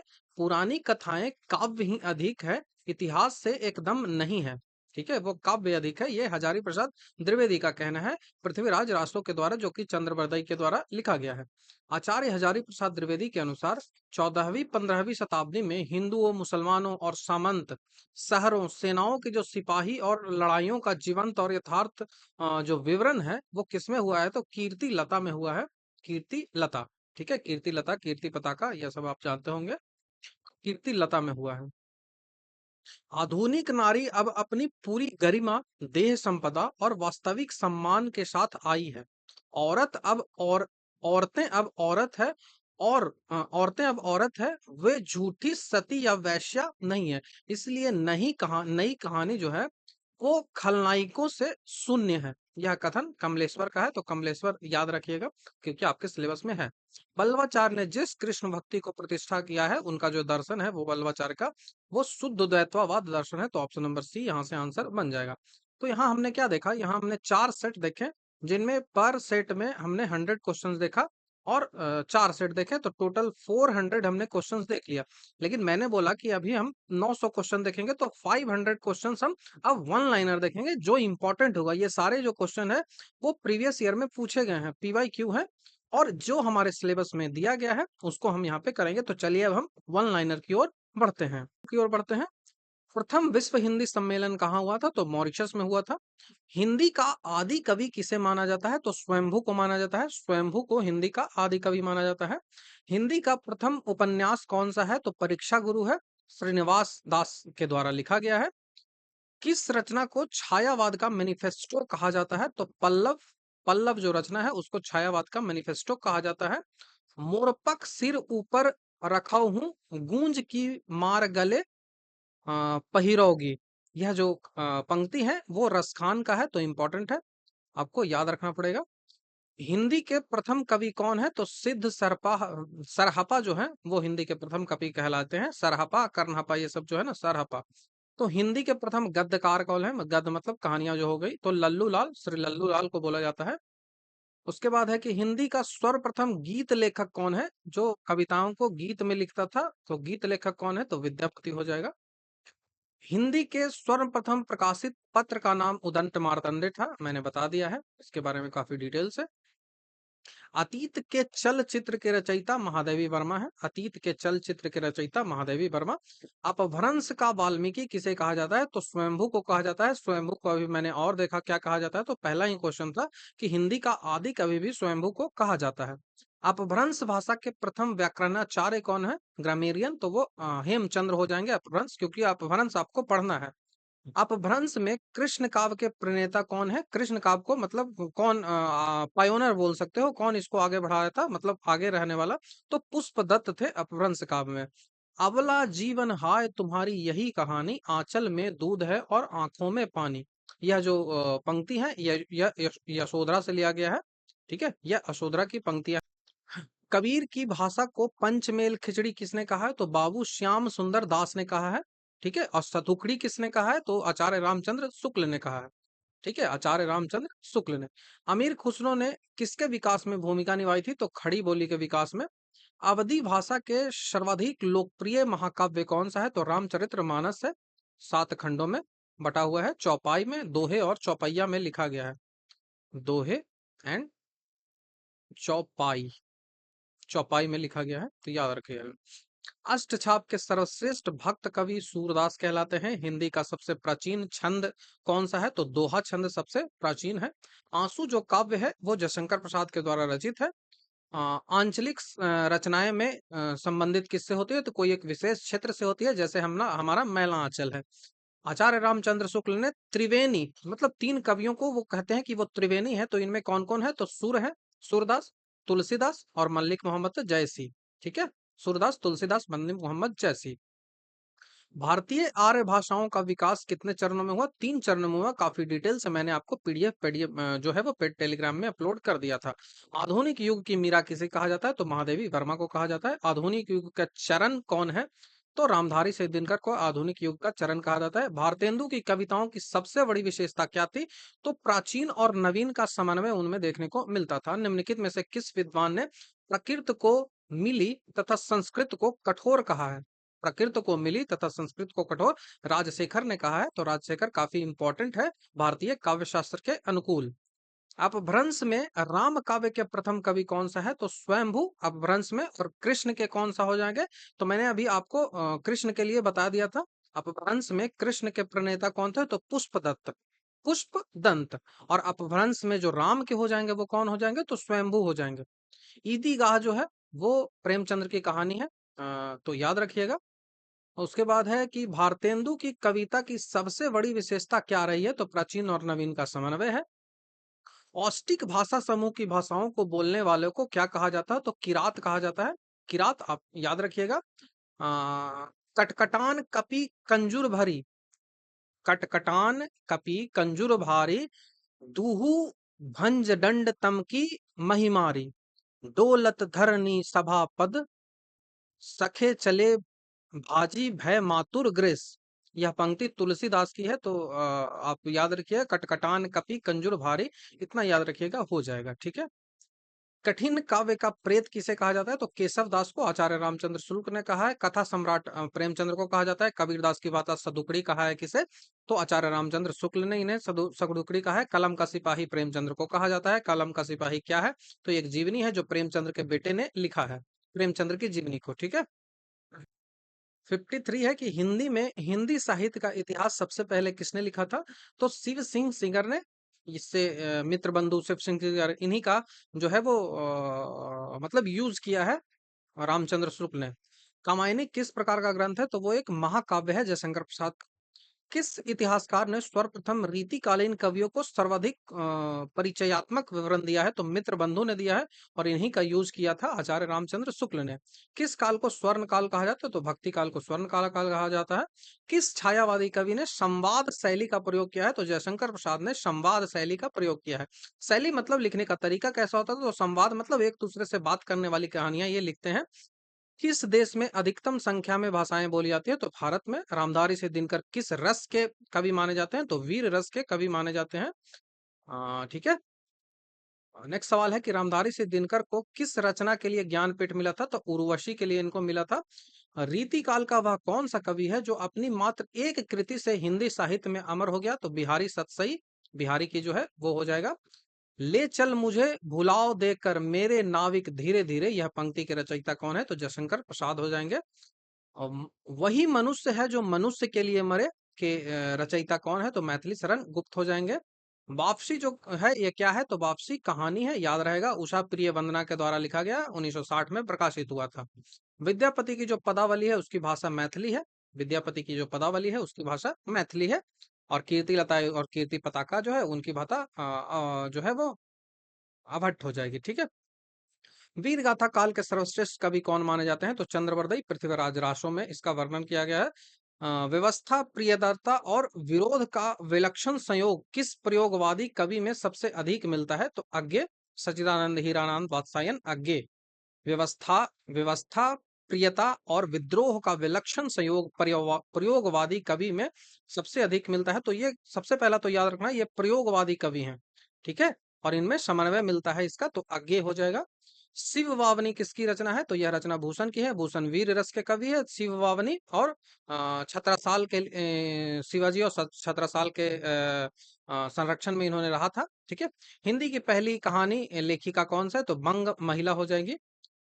श्रद्धा किस कीर्ति की नायिका है? तो कामायनी की, जयशंकर प्रसाद के द्वारा लिखा गया है, एक महाकाव्य है। संविधान की 8वीं अनुसूची के अनुसार कितनी भाषाएं दी गई है संवैधानिक? तो 22 है, जिसमें इंग्लिश नहीं है। संविधान की 8वीं जो अनुसूची है, संविधान की संविधान की किस 8वीं अनुसूची में शामिल की गई 4 नई भाषाएं संथाली, मैथिली, बोडो, डोगरी ये थी। संविधान के किस अनुच्छेद के अनुसार हिंदी भाषा को राज्य भाषा कहा गया है? तो 343 का। एक संसद से सड़क तक काव्य है, वो सुदामा पांडे धूमिल का है। प्रेमचंद्र किस उपन्यास का पात्र सूरदास है? तो रंगभूमि का। प्रेमचंद्र के किस उपन्यास का पात्र सूरदास है? तो वो रंगभूमि का। संस्कृति के 4 अध्याय किसकी रचना है? तो रामधारी सिंह दिनकर की, काफी इंपॉर्टेंट है। सखी वो मुझसे कहकर जाते, इस जो पंक्ति है उसके रचयिता कौन है? तो मैथिली शरण गुप्त है। ये यशोधरा, यशोधरा है ना, उसमें ये लिखा गया है। यशोधरा जो है वो भगवान बुद्ध की जो पत्नी है उसका नाम था। तो जो भगवान बुद्ध छोड़ के जाते हैं ना वैराग्य की ओर, तभी वो बोलते हैं कि सखी वो मुझसे कहकर जाते। सबसे पहले आत्मिक अपनी आत्मा का हिंदी में किसने लिखी थी? तो राजेंद्र प्रसाद ने लिखी थी। नेक्स्ट क्वेश्चन है, सिद्धियों ने किस भाषा शैली की रचना की है? तो एमसीक्यू में भी देखा था, संध्या। अ, गर्दिश के दिन आत्मकथा के लेखक कमलेश्वर हैं। कमलेश्वर आपको पढ़ना है। सांच बराबर तप नहीं, झूठ बराबर पाप, यह पंक्ति कबीर की है। साहित्यकार अज्ञे जी का पूरा नाम सच्चिदानंद हीरानंद वात्स्यायन अज्ञे था। हिंदी के किस साहित्यकार को सर्वप्रथम ज्ञानपीठ पुरस्कार मिला था? तो सुमित्रा नंदन पंत को 1968 ईस्वी में मिला था। अवधि को अन्य किस नाम से भी जाना जाता है? तो कौसली के नाम से अवधि को जाना जाता है। सिद्धों की उदत्त रचनाओं को काव्य भाषा है। तो देश भाषा मिश्रित अपभ्रंश अर्थात पुरानी हिंदी सिद्धों की भाषा है। सुंदरम परम कसोर व्यक्रम चंचल नयन विशाल, सुंदरम प्रक्रम किशोर वक्रम चंचल नयन विशाल, यह कर मुरली सिर मोर पंख पीताम्बर उर बनमाल, यह जो पंक्ति है वो सूरदास की है। आदिकाल सहित का प्रमुख रस क्या है? तो वीर रस से संबंधित है, इस कारण से उसे वीर गाथा काल भी कहा गया है। मनोविश्लेषणवादी कवि कौन है? अज्ञेय है। और ठीक है, अज्ञेय है, याद रखिएगा, इस तरह के प्रश्न पूछ लिए जाते हैं। सूरदास के गुरु वल्लभाचार्य थे। छायावादी कवि का रुद्र किसे कहा जाता है? छायावादी कवि का रुद्र पूछ लिया जाए तो सूर्यकांत त्रिपाठी निराला को कहा जाता है। लोकायतन किस प्रकार की रचना है? तो यह एक प्रबंध काव्य है। प्रबंध काव्य और मुक्तक काव्य से रचनाएं जो है वो पूछ ली जाती है। हाँ, आचार्य नंद दुलारे वाजपेयी छायावाद का जनक किसे माना है? आचार्य नंद दुलारे वाजपेयी ने छायावाद का जनक किसे माना है? नहीं को हटा दीजिए। तो सुमित्रा नंदन पंत को। छायावाद को चित्र भाषा शैली किसने कहा है? तो आचार्य रामचंद्र शुक्ल ने, याद रखिएगा, काफी इंपॉर्टेंट है। हिंदी का प्रथम सूफी कवि किसे कहा जाता है? तो मुर्दा दाऊद को, मुरला दाऊद को। ठीक है, मुरला दाऊद। लखनऊ में प्रगतिशील लेखक संघ के प्रथम अधिवेशन की अध्यक्षता प्रेमचंद्र ने की थी। अपभ्रंश को पुरानी हिंदी किसने कहा था? तो गुलेरी ने, चंद्रधर शर्मा गुलेरी, काफी इंपॉर्टेंट नाम है, इनके स्टेटमेंट बार बार पूछ लिए जाते हैं। तो अपभ्रंश को पुरानी हिंदी कहा है चंद्रधर शर्मा गुलेरी ने। संविधान की 8वीं अनुसूची में कौन सी भाषा शामिल नहीं है? तो भोजपुरी नहीं है, इंग्लिश नहीं है। ठीक है। रोला छंद के प्रत्येक चरण में कितने मात्राएं होती है? तो 24, मैंने एमसीक्यू में भी बताया था। द्वापर किसकी रचना है? तो द्वापर मैथिली शरण गुप्त की रचना है। काफी इंपॉर्टेंट है, इससे सवाल जो है वो पूछे जाते हैं एग्जाम में। जो नेक्स्ट सवाल की ओर बढ़ते हैं कि प्रेमचंद्र घर के शीर्षक से प्रेमचंद्र की जीवनी किसने लिखी थी? तो शिवरानी देवी ने, उनकी पत्नी। ठीक है। अकाल पुरुष गांधी जीवनी के लेखक कौन है? अकाल पुरुष गांधी जीवनी के लेखक जैनेन्द्र कुमार। आपको इंपॉर्टेंट है। माटी की मूर्तें किस विधा से संबंधित है? तो ये रेखा चित्र है। ठीक है। जैसे नाटक होता है तो उसी तरह से लेखा चित्र हो गया। भारत में सर्वप्रथम अपने नाट्य शास्त्र में कितने अलंकारों का उल्लेख भरत मुनि करते हैं? भरत मुनि। तो उन्होंने 4 अलंकारों का उल्लेख किया है। इस तरह के प्रश्न जो है वो पूछ लिए जाते हैं। हिंदी का प्रथम गद्यकार लल्लू लाल को बताया है। मुक्तिवाद, यह भुक्ति नहीं है, यह मुक्तिवाद की अवधारणा किसकी है? तो भट्ट नायक की है। भट्ट नायक। रामचंद्र शुक्ल ने करुणा रस का स्वाभाविक भाव माना है। तो करुणा को माना है, करुणा रस के स्वाभाविक भाव करुणा का माना है। भारतीय हिंदी को हिंदी का प्रथम निबंधकार किसने माना है? तो शिवदान सिंह चौहान को माना है भारतीय हिंदी ने। तो शिवदान सिंह चौहान को माना है। अद्वैतवाद के प्रवर्तक शंकराचार्य हैं। अद्वैतवाद के प्रवर्तक शंकराचार्य हैं। साहित्य जनता की वाणी उसके चरित्र का दर्पण है, यह किसने कहा है? साहित्य जनता की वाणी जो है वो उसके चरित्र का दर्पण है, ये रामविलास शर्मा ने कहा है। और इसी से संबंधित एक कथन जो है वो रामचंद्र शुक्ल ने भी कहा है कि चित्तवृत्तियों का दर्पण है। ठीक है। इतिहास के आंसू रचना के लेखक कौन है? तो रामधारी सिंह दिनकर। आंसू सीधा पूछ लिया जाए तो जयशंकर प्रसाद। ठीक है। तुलसीदास को मुगल काल का सबसे बड़ा व्यक्ति किसने कहा है? तो स्मिथ ने कहा है। प्रेमचंद्र का विवाह विधवा विवाह पर आधारित उपन्यास प्रेमा है। अलंकार को काव्य की आत्मा किसने माना है? तो भामा ने माना है। तुलसी को काली काल का वाल्मीकि किसने कहा है? तो नाभादास ने कहा है। कली काल का वाल्मीकि, कली काल मतलब कलयुग। उसके बाद है कि अकाल और उसके बाद, यह जो कविता है वो नागार्जुन की है। काफी इंपॉर्टेंट है, इससे सवाल जो है वो पूछ लिए जाते हैं। संविधान की 8वीं अनुसूची में शामिल की गई 4 नई भाषाएं संथाली, मैथिली, बोडो, डोगरी हो जाएगी। भारतीय भाषाओं को कितने प्रमुख वर्गों में बांटा गया है? तो 4 भागों में। भारत में सबसे अधिक बोले जाने वाली भाषा है इंडो आर्यन भाषा है। काफी इंपॉर्टेंट है इंडो आर्यन भाषा। ठीक है। अब है अपभ्रंश के योग से राजस्थानी भाषा का जो साहित्यिक रूप बना है उसे क्या कहा जाता है? तो डिंगल कहा जाता है। और एक होता है पिंगल। डिंगल और पिंगल, तो डिंगल हमारे सिलेबस में है तो डिंगल को आप पढ़ लीजिएगा। अपभ्रंश के योग से राजस्थानी भाषा का जो साहित्यिक रूप बना है उसे डिंगल कहा जाता है। ये इंपॉर्टेंट है, सवाल यही पूछा जाता है। बाकी नोट्स मैंने आपको डिटेल में दे दिया है। देवनागरी लिपि को राष्ट्रीय लिपि के रूप में कब स्वीकार किया गया था? तो 14 सितंबर 1949 को। हिंदी को इसी दिन स्वीकार कर लिया गया था। रानी केतकी नहीं पूछा जाएगा, सिलेबस में नहीं है। आचार्य रामचंद्र शुक्ल ने किन 2 प्रमुख तथ्यों को ध्यान में रखकर हिंदी साहित्य के इतिहास के काल खंडों का नामकरण किया है? तो ग्रंथों की प्रचुरता के आधार पर किया है, और दूसरा है कि ग्रंथों का प्रसिद्धि के आधार पर किया है नामकरण। ठीक है, पूछा जाएगा। किस इतिहासकार ने सर्वप्रथम रीतिकालीन कवियों को सर्वाधिक परिचयात्मक विवरण दिया है? तो मित्रबंधु ने, जिसका यूज आचार्य रामचंद्र शुक्ल ने किया है। हिंदी साहित्य का अतीत भाग 1 के कौन है? तो डॉक्टर विश्वनाथ प्रसाद मिश्र के द्वारा लिखा गया है। प्रेम लक्षणा भक्ति को किस भक्ति शाखा ने अपनी साधना का मुख्य आधार बनाया है? तो कृष्ण भक्ति शाखा ने इसको बनाया है। मनुष्यत्व की सामान्य भावना को आगे करके निम्न श्रेणी में जनता में आत्म गौरव का भाव जगाने वाले श्रेष्ठ कवि कौन है? तो वो कबीर हो जाएंगे। मनुष्यत्व की भावना इन्होंने जगाया, और निम्न श्रेणी की जनता थी तो उसको भी आत्म गौरव के भाव उनमें जगाया। वो पिछे हुए खुद को महसूस करते थे, तो ये कबीर का है। ठीक है। हाँ, नाम रूप दई इसी उपाधि, यह पंक्ति जो है वो तुलसीदास के रामचरितमानस से ली गई है। हरिश्चंद्री हिंदी शब्द का प्रयोग किस इतिहासकार ने अपने इतिहासकार ग्रंथ में लिखा है? तो रामचंद्र शुक्ल ने हरिश्चंद्री हिंदी का प्रयोग किया है। किस नाटककार ने अपने नाटकों के रंगमंच को अनिवार्य नहीं माना है? तो जयशंकर प्रसाद ने माना है। ध्रुव स्वामी आपको पढ़ना है। ठीक है। अब हम नेक्स्ट की ओर बढ़ते हैं कि बिहारी जो है वो किस राजा के दरबारी कवि थे? तो जय सिंह के थे। जयपुर का नरेश जय सिंह के। अतीत के चलचित्र किसके रचयिता है? तो वो महादेवी वर्मा के है। तुलसी का वह ग्रंथ कौन सा है जिसमें ज्योतिषी का वर्णन किया गया है? तो रामाज्ञा प्रश्नावली। काफी डिटेल से मैंने बता दिया है। रामचरितमानस में प्रधान रस कौन सा है? तो भक्ति रस इसमें प्रधानता मिलती है। ठीक है, भक्ति रस की इसमें प्रधानता मिलती है। आचार्य रामचंद्र शुक्ल ने त्रिवेणी में किनको रखा है? तो सूरदास, तुलसीदास, मलिक मोहम्मद, जयसी को।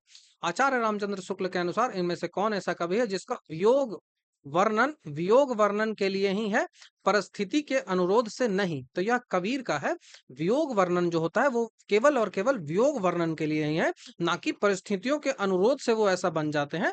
तो यह कौन किसके बारे में है, तो कबीर के बारे में है। ठीक है। हिंदी साहित्य के इतिहास के सर्वप्रथम लेखक का नाम क्या है, तो गारसा दत्तासी है, फ्रेंच में लिखा गया था।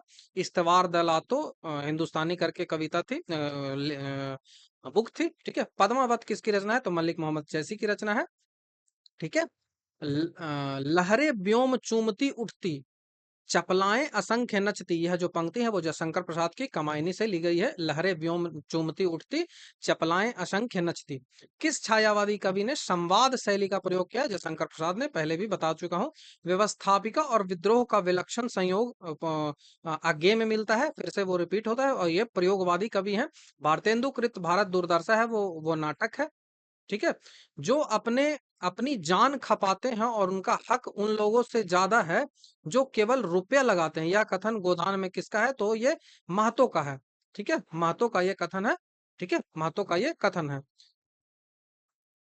मेहता, मेहता होना चाहिए, महतो नहीं, मेहता साहब। ये मेहता साहब का कथन है। ठीक है। जो अपनी जान खपाते हैं उनका हक उन लोगों से ज्यादा है जो केवल रुपया कमाते हैं। हाँ। यह युग कौन सा युग, तो भारतेंदु युग बच्चे के समान हंसता खेलता आया था, जिसमें बच्चों की जिसमें बच्चों की सी निश्चलता, अखंडपन, सरलता और तन्मयता थी। यह कथन किस आलोचक का है, तो रामचंद्र शुक्ल का है। ठीक है। वीरों का कौन सा वीरों का कैसा हो वसंत, यह रचना जो है वो सुभद्रा कुमारी चौहान की, इंपॉर्टेंट है, सिलेबस में तो नहीं है। आंसू काव्य जो है वो किसके है, जयशंकर प्रसाद के है। रामचरितमानस में कितने कांड है, तो 7 कांड है। किस काल को स्वर्ण काल कहा गया, तो भक्ति काल को। गाथा या गाहा कहने के लिए लोक प्रचलित काव्य भाषा का बोध किया है, तो प्रकृत हो जाएगा। सिद्धों की अद्भुत रचनाओं को काव्य भाषा है।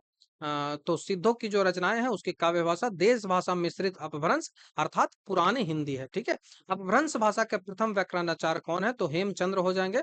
देवनागरी लिपि का विकास जो है वो किस लिपि से हुआ था, तो ब्राह्मी लिपि से देवनागरी लिपि का विकास हुआ था, ब्रंगली लिपि से। द्रविड़ भाषाओं में सर्वाधिक बोले जाने वाली भाषा तेलुगु थी। किस भाषा को द्रविड़ परिवार के सभी भाषाओं की जननी कहा जाता है, तो तमिल को कहा जाता है, लेकिन सबसे ज्यादा कौन सी भाषा बोली जाती है, तो तेलुगु बोली जाती है। ठीक है। किस भाषा को भारतीय आर्य भाषाओं की जननी, भारतीय आर्य संस्कृत का आधार, देव भाषा आदि नामों से जाना जाता है, तो संस्कृत को जाना जाता है। ठीक है। बिहारी जो है वो किस काल के कवि हैं, रीति काल के, किस परंपरा के कवि हैं, तो रीति सिद्ध कवि हैं। ठीक है। रीतिबद्ध, रीति मुक्त, रीति सिद्ध 3 प्रकार की होती है, तो ये रीति सिद्ध कवि हैं। आचार्य रामचंद्र शुक्ल कृत जो हिंदी साहित्य का इतिहास है, इसके अध्ययन जो सामग्री है वो प्रकाशन से पूर्व हिंदी शब्द सागर के रूप में छपी थी। इस भूमिका का शीर्षक क्या था, तो हिंदी साहित्य का इतिहास। यह प्रश्न जो है वो काफी इंपॉर्टेंट है, बार बार एग्जाम में पूछा गया है। अवधि भाषा में सर्वाधिक लोकप्रिय महाकाव्य कौन सा है, तो रामचरितमानस, फिर से रिपीट हो रहा है। रस विलास के रचयिता कौन है, तो चिंतामणि है। इस तरह के प्रश्न पूछे जा सकते हैं, सिलेबस में तो नहीं है लेकिन रस से संबंधित है और रस हमारे सिलेबस में है। वीर गाथा काल को सर्वश्रेष्ठ कवि वीर गाथा काल के सर्वश्रेष्ठ कवि चंद्रवरदाई को माना गया है। किस रचना को सर्वाधिक टीकाएं लिखी गई है, तो बिहारी सतसई पर सर्वाधिक टीकाएं, मतलब उसको एक्सप्लेन करने के लिए जब किताबें लिखी जाती है तो उसको टीका बोलते हैं। ठीक है। उसको टीका बोलते हैं। आचार्य रामचंद्र शुक्ल ने रीति काल का अंतिम कवि किसे माना है, तो ग्वाल कवि को माना है। किसको, ग्वाल कवि को, इंपॉर्टेंट है, याद रखिएगा। हिंदी कविता को छंदों के परिधि से मुक्त कराने वाले कौन थे, तो सूर्यकांत त्रिपाठी निराला। ठीक है। हिंदी कविता को छंदों से मुक्त कराने वाले सूर्यकांत त्रिपाठी निराला थे। प्रयोगवादी उपयोगितावाद का दूसरा नाम है, यह कथन किसका है, तो नंद दुलारे वाजपेयी का। काफी इंपॉर्टेंट है, इनके कथन एग्जाम में पूछे जाते हैं। तो नंद दुलारे वाजपेयी ने कहा है कि प्रयोगवादी जो है वो उपयोगितावादी का दूसरा नाम है। ठीक है। रामधारी सिंह दिनकर की किस रचना भारतीय ज्ञानपीठ पुरस्कार मिला था, तो उर्वशी के लिए उनको मिला था। संस्कृति के 4 अध्याय दिनकर की ही रचनाएं हैं। निराला के जो राम थे वो तुलसी के राम से भिन्न और भवभूति के राम के निकट थे। यह कथन जो है वो किसका है, तो रामविलास शर्मा का है, डॉक्टर रामविलास शर्मा। इनके भी कथन पूछ लिए जाते हैं और निराला हमारे सब्जेक्ट में है। ठीक है। भारत भारती काव्य है, 1912 में छपा था, मैथिली शरण गुप्त के, इसी के लिए उनको अवार्ड भी मिला है। इसी पर उन्होंने उनको गांधी ने राष्ट्र कवि भी कहा था, लेकिन भारत के राष्ट्र कवि भारत सरकार के अनुकूल कौन है, तो वो रामधारी सिंह दिनकर है। और इनको भी राष्ट्र कवि माना जाता है, तो इसके भारत के 2 राष्ट्र कवि हो जाएंगे। ठीक है। मनुष्य के आचरण को प्रवर्तन भाग या मनोविकार ही होता है, बुद्धि नहीं। यह रामचंद्र शुक्ल का कथन है कि मनुष्य का आचरण के प्रवर्तक भाव या मनोविकार ही होता है, बुद्धि नहीं। ठीक है। नेक्स्ट है कि सुरतीय सुरतीय नरतीय नागैती यह चाहत सब कोय। यह पंक्ति जो है वो रचयिता तुलसीदास है, विनय पत्रिका से ली गई है। सांच बराबर तप नहीं, झूठ बराबर पाप, यह पंक्ति कबीर की है। भूषण किस रस में लिखते थे? तो वीर रस, शिवाजी और छत्रसाल। एक कै साखे 100 सिर खड़े, इस पंक्ति के रचयिता कौन है? तो ये कबीर है। ठीक है। सूर्यकांत त्रिपाठी निराला को कैसा कवि माना जाता है? तो वो क्रांतिकारी कवि थे। गागर में सागर बिहारी के जो बिहारी सतसई है उसे कहा जाता है। दीपशिखा के रचयिता महादेवी वर्मा है। हार उपन्यास सुमित्रानंद पंत का है। कल्पना फिल्म जो है वो पंत पंत की जो कविता है उसके लिए बनी थी।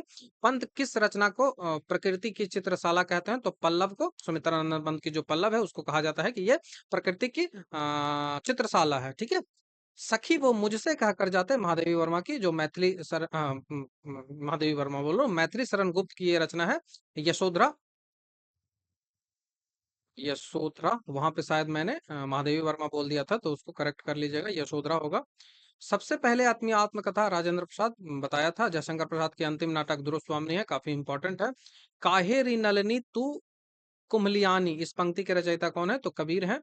सुमित्रा नंदपत को किस रचना के लिए ज्ञानपीठ पुरस्कार में था? तो चितंबरा के लिए। रीतिकाल का वह कौन सा कवि है जो अपनी मात्र एक कृति से हो गया? तो वो बिहारी है, बिहारी सतसई के लिए। ले चल मुझे भुलाओ देकर मेरे नाविक धीरे धीरे, यह जयशंकर प्रसाद की रचना है। ठीक है।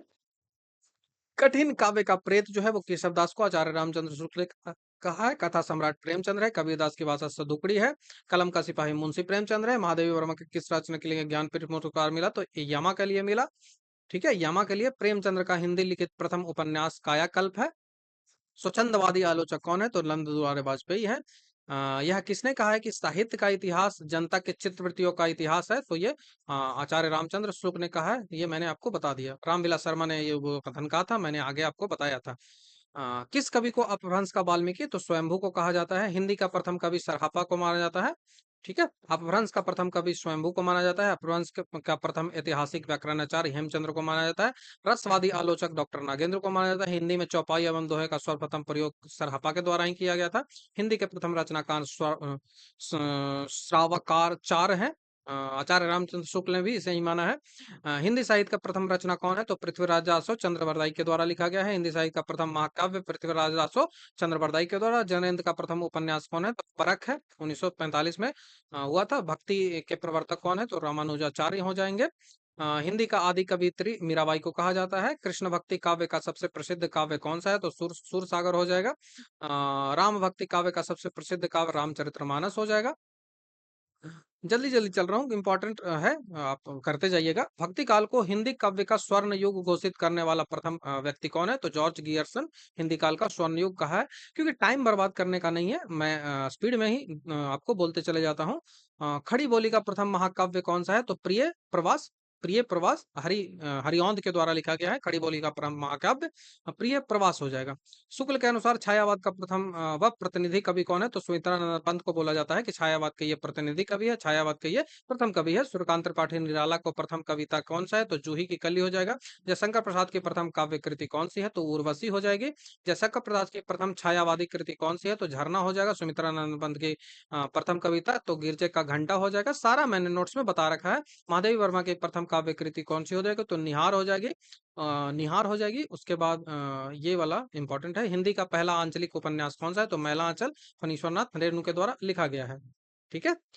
नेक्स्ट है कि हिंदी साहित्य में काल विभाजन एवं नामकरण का प्रथम प्रयास जॉर्ज गियर्सन के द्वारा किया गया था।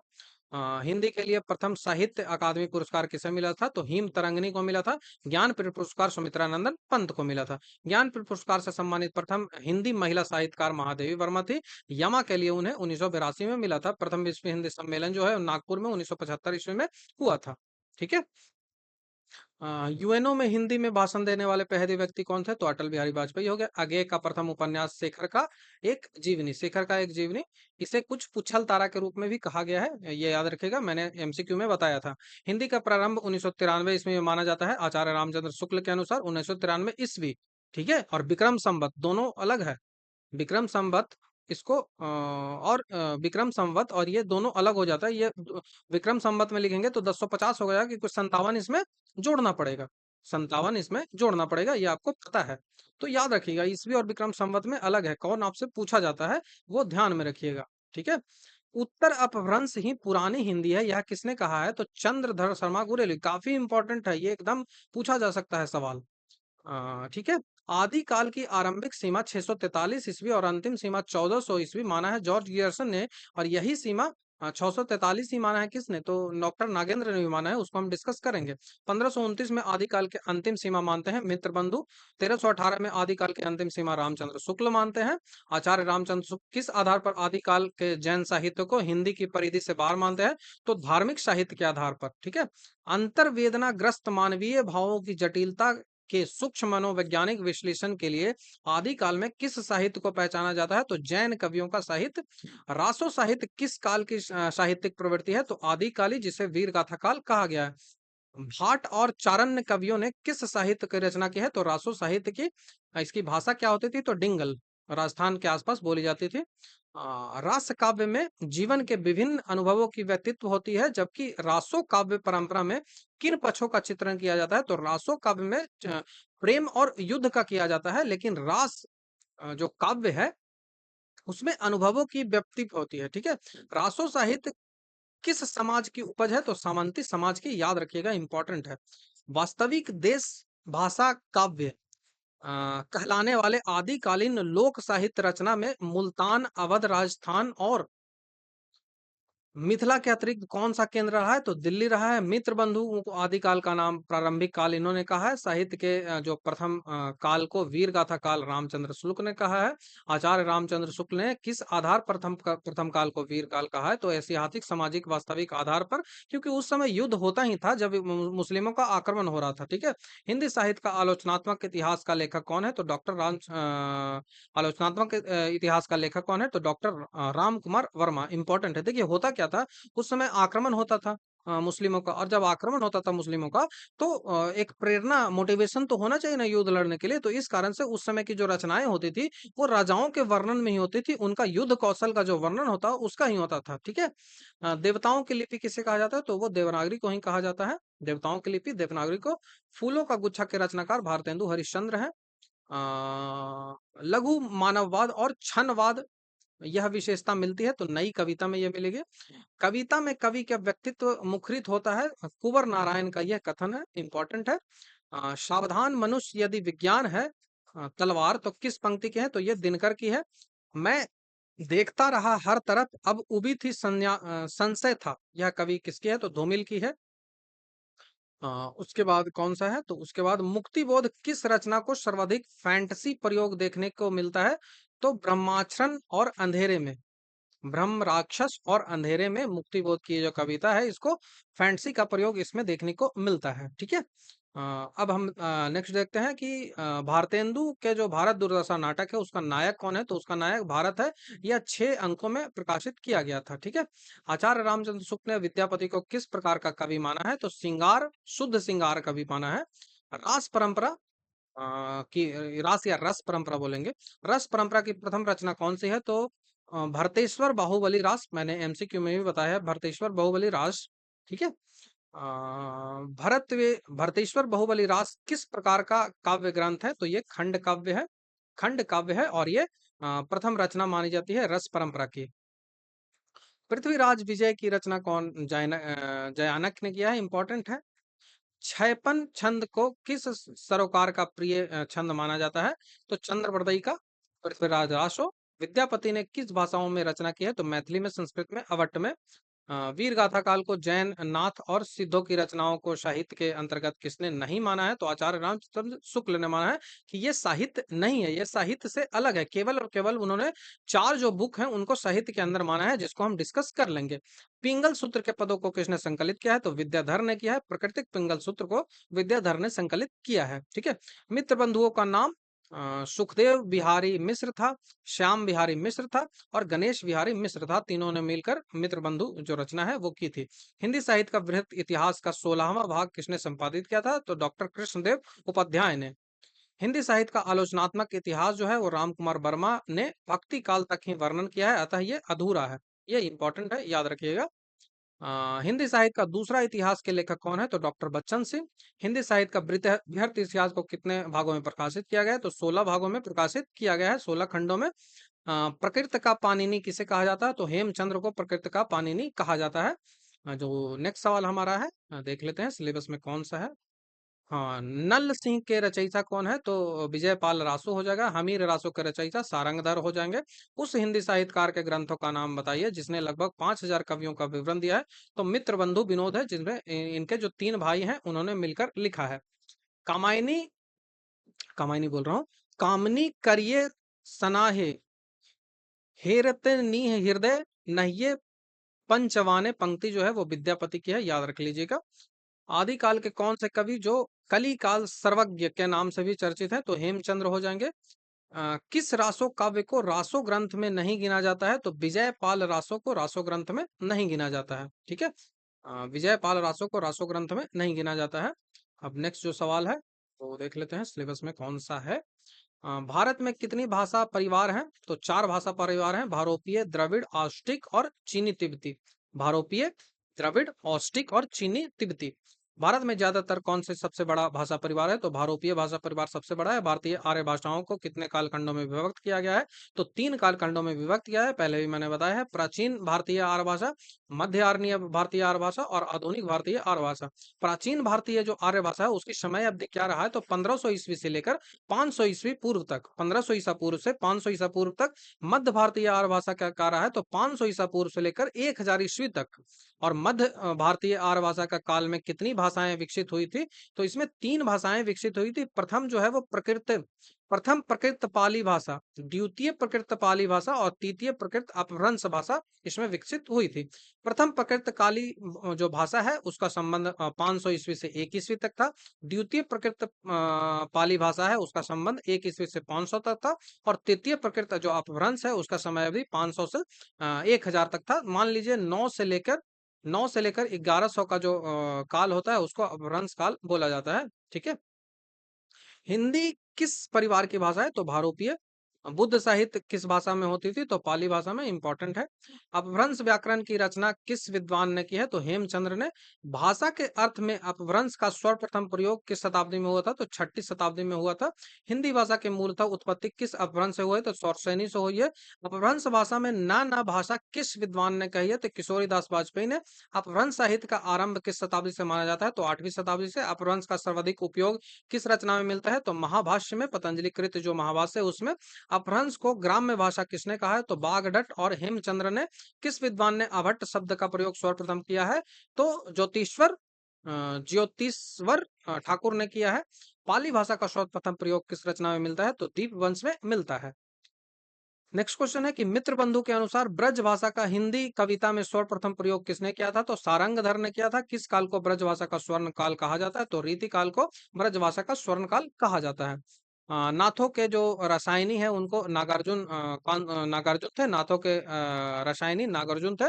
राजकुमार वर्मा ने अपभ्रंश का प्रथम कवि किसे माना है? तो स्वयंभू को माना है। आचार्य रामचंद्र शुक्ल ने अपभ्रंश का प्रथम कवि किसे माना है? तो देवसेन को माना। दोनों इंपॉर्टेंट है। अपभ्रंश का प्रथम कवि जो है वो आचार्य रामचंद्र शुक्ल ने देवसेन को माना है और राम कुमार वर्मा ने स्वयंभू को माना है। ठीक है, अब नेक्स्ट क्वेश्चन की बात करें तो ज्ञानश्रयी शाखा या फिर जिससे संत काव्य के प्रतिनिधि कौन है? तो वो कबीर हो जाएंगे। प्रेमाश्रयी शाखा में हो जाएंगे मलिक मोहम्मद जैसी। सदगुण काव्य धारा की कितनी शाखाएं होती है? तो 2 शाखाएं हैं, कृष्ण और राम। ठीक है, कृष्ण और राम से रिलेटेड हो जाएंगे।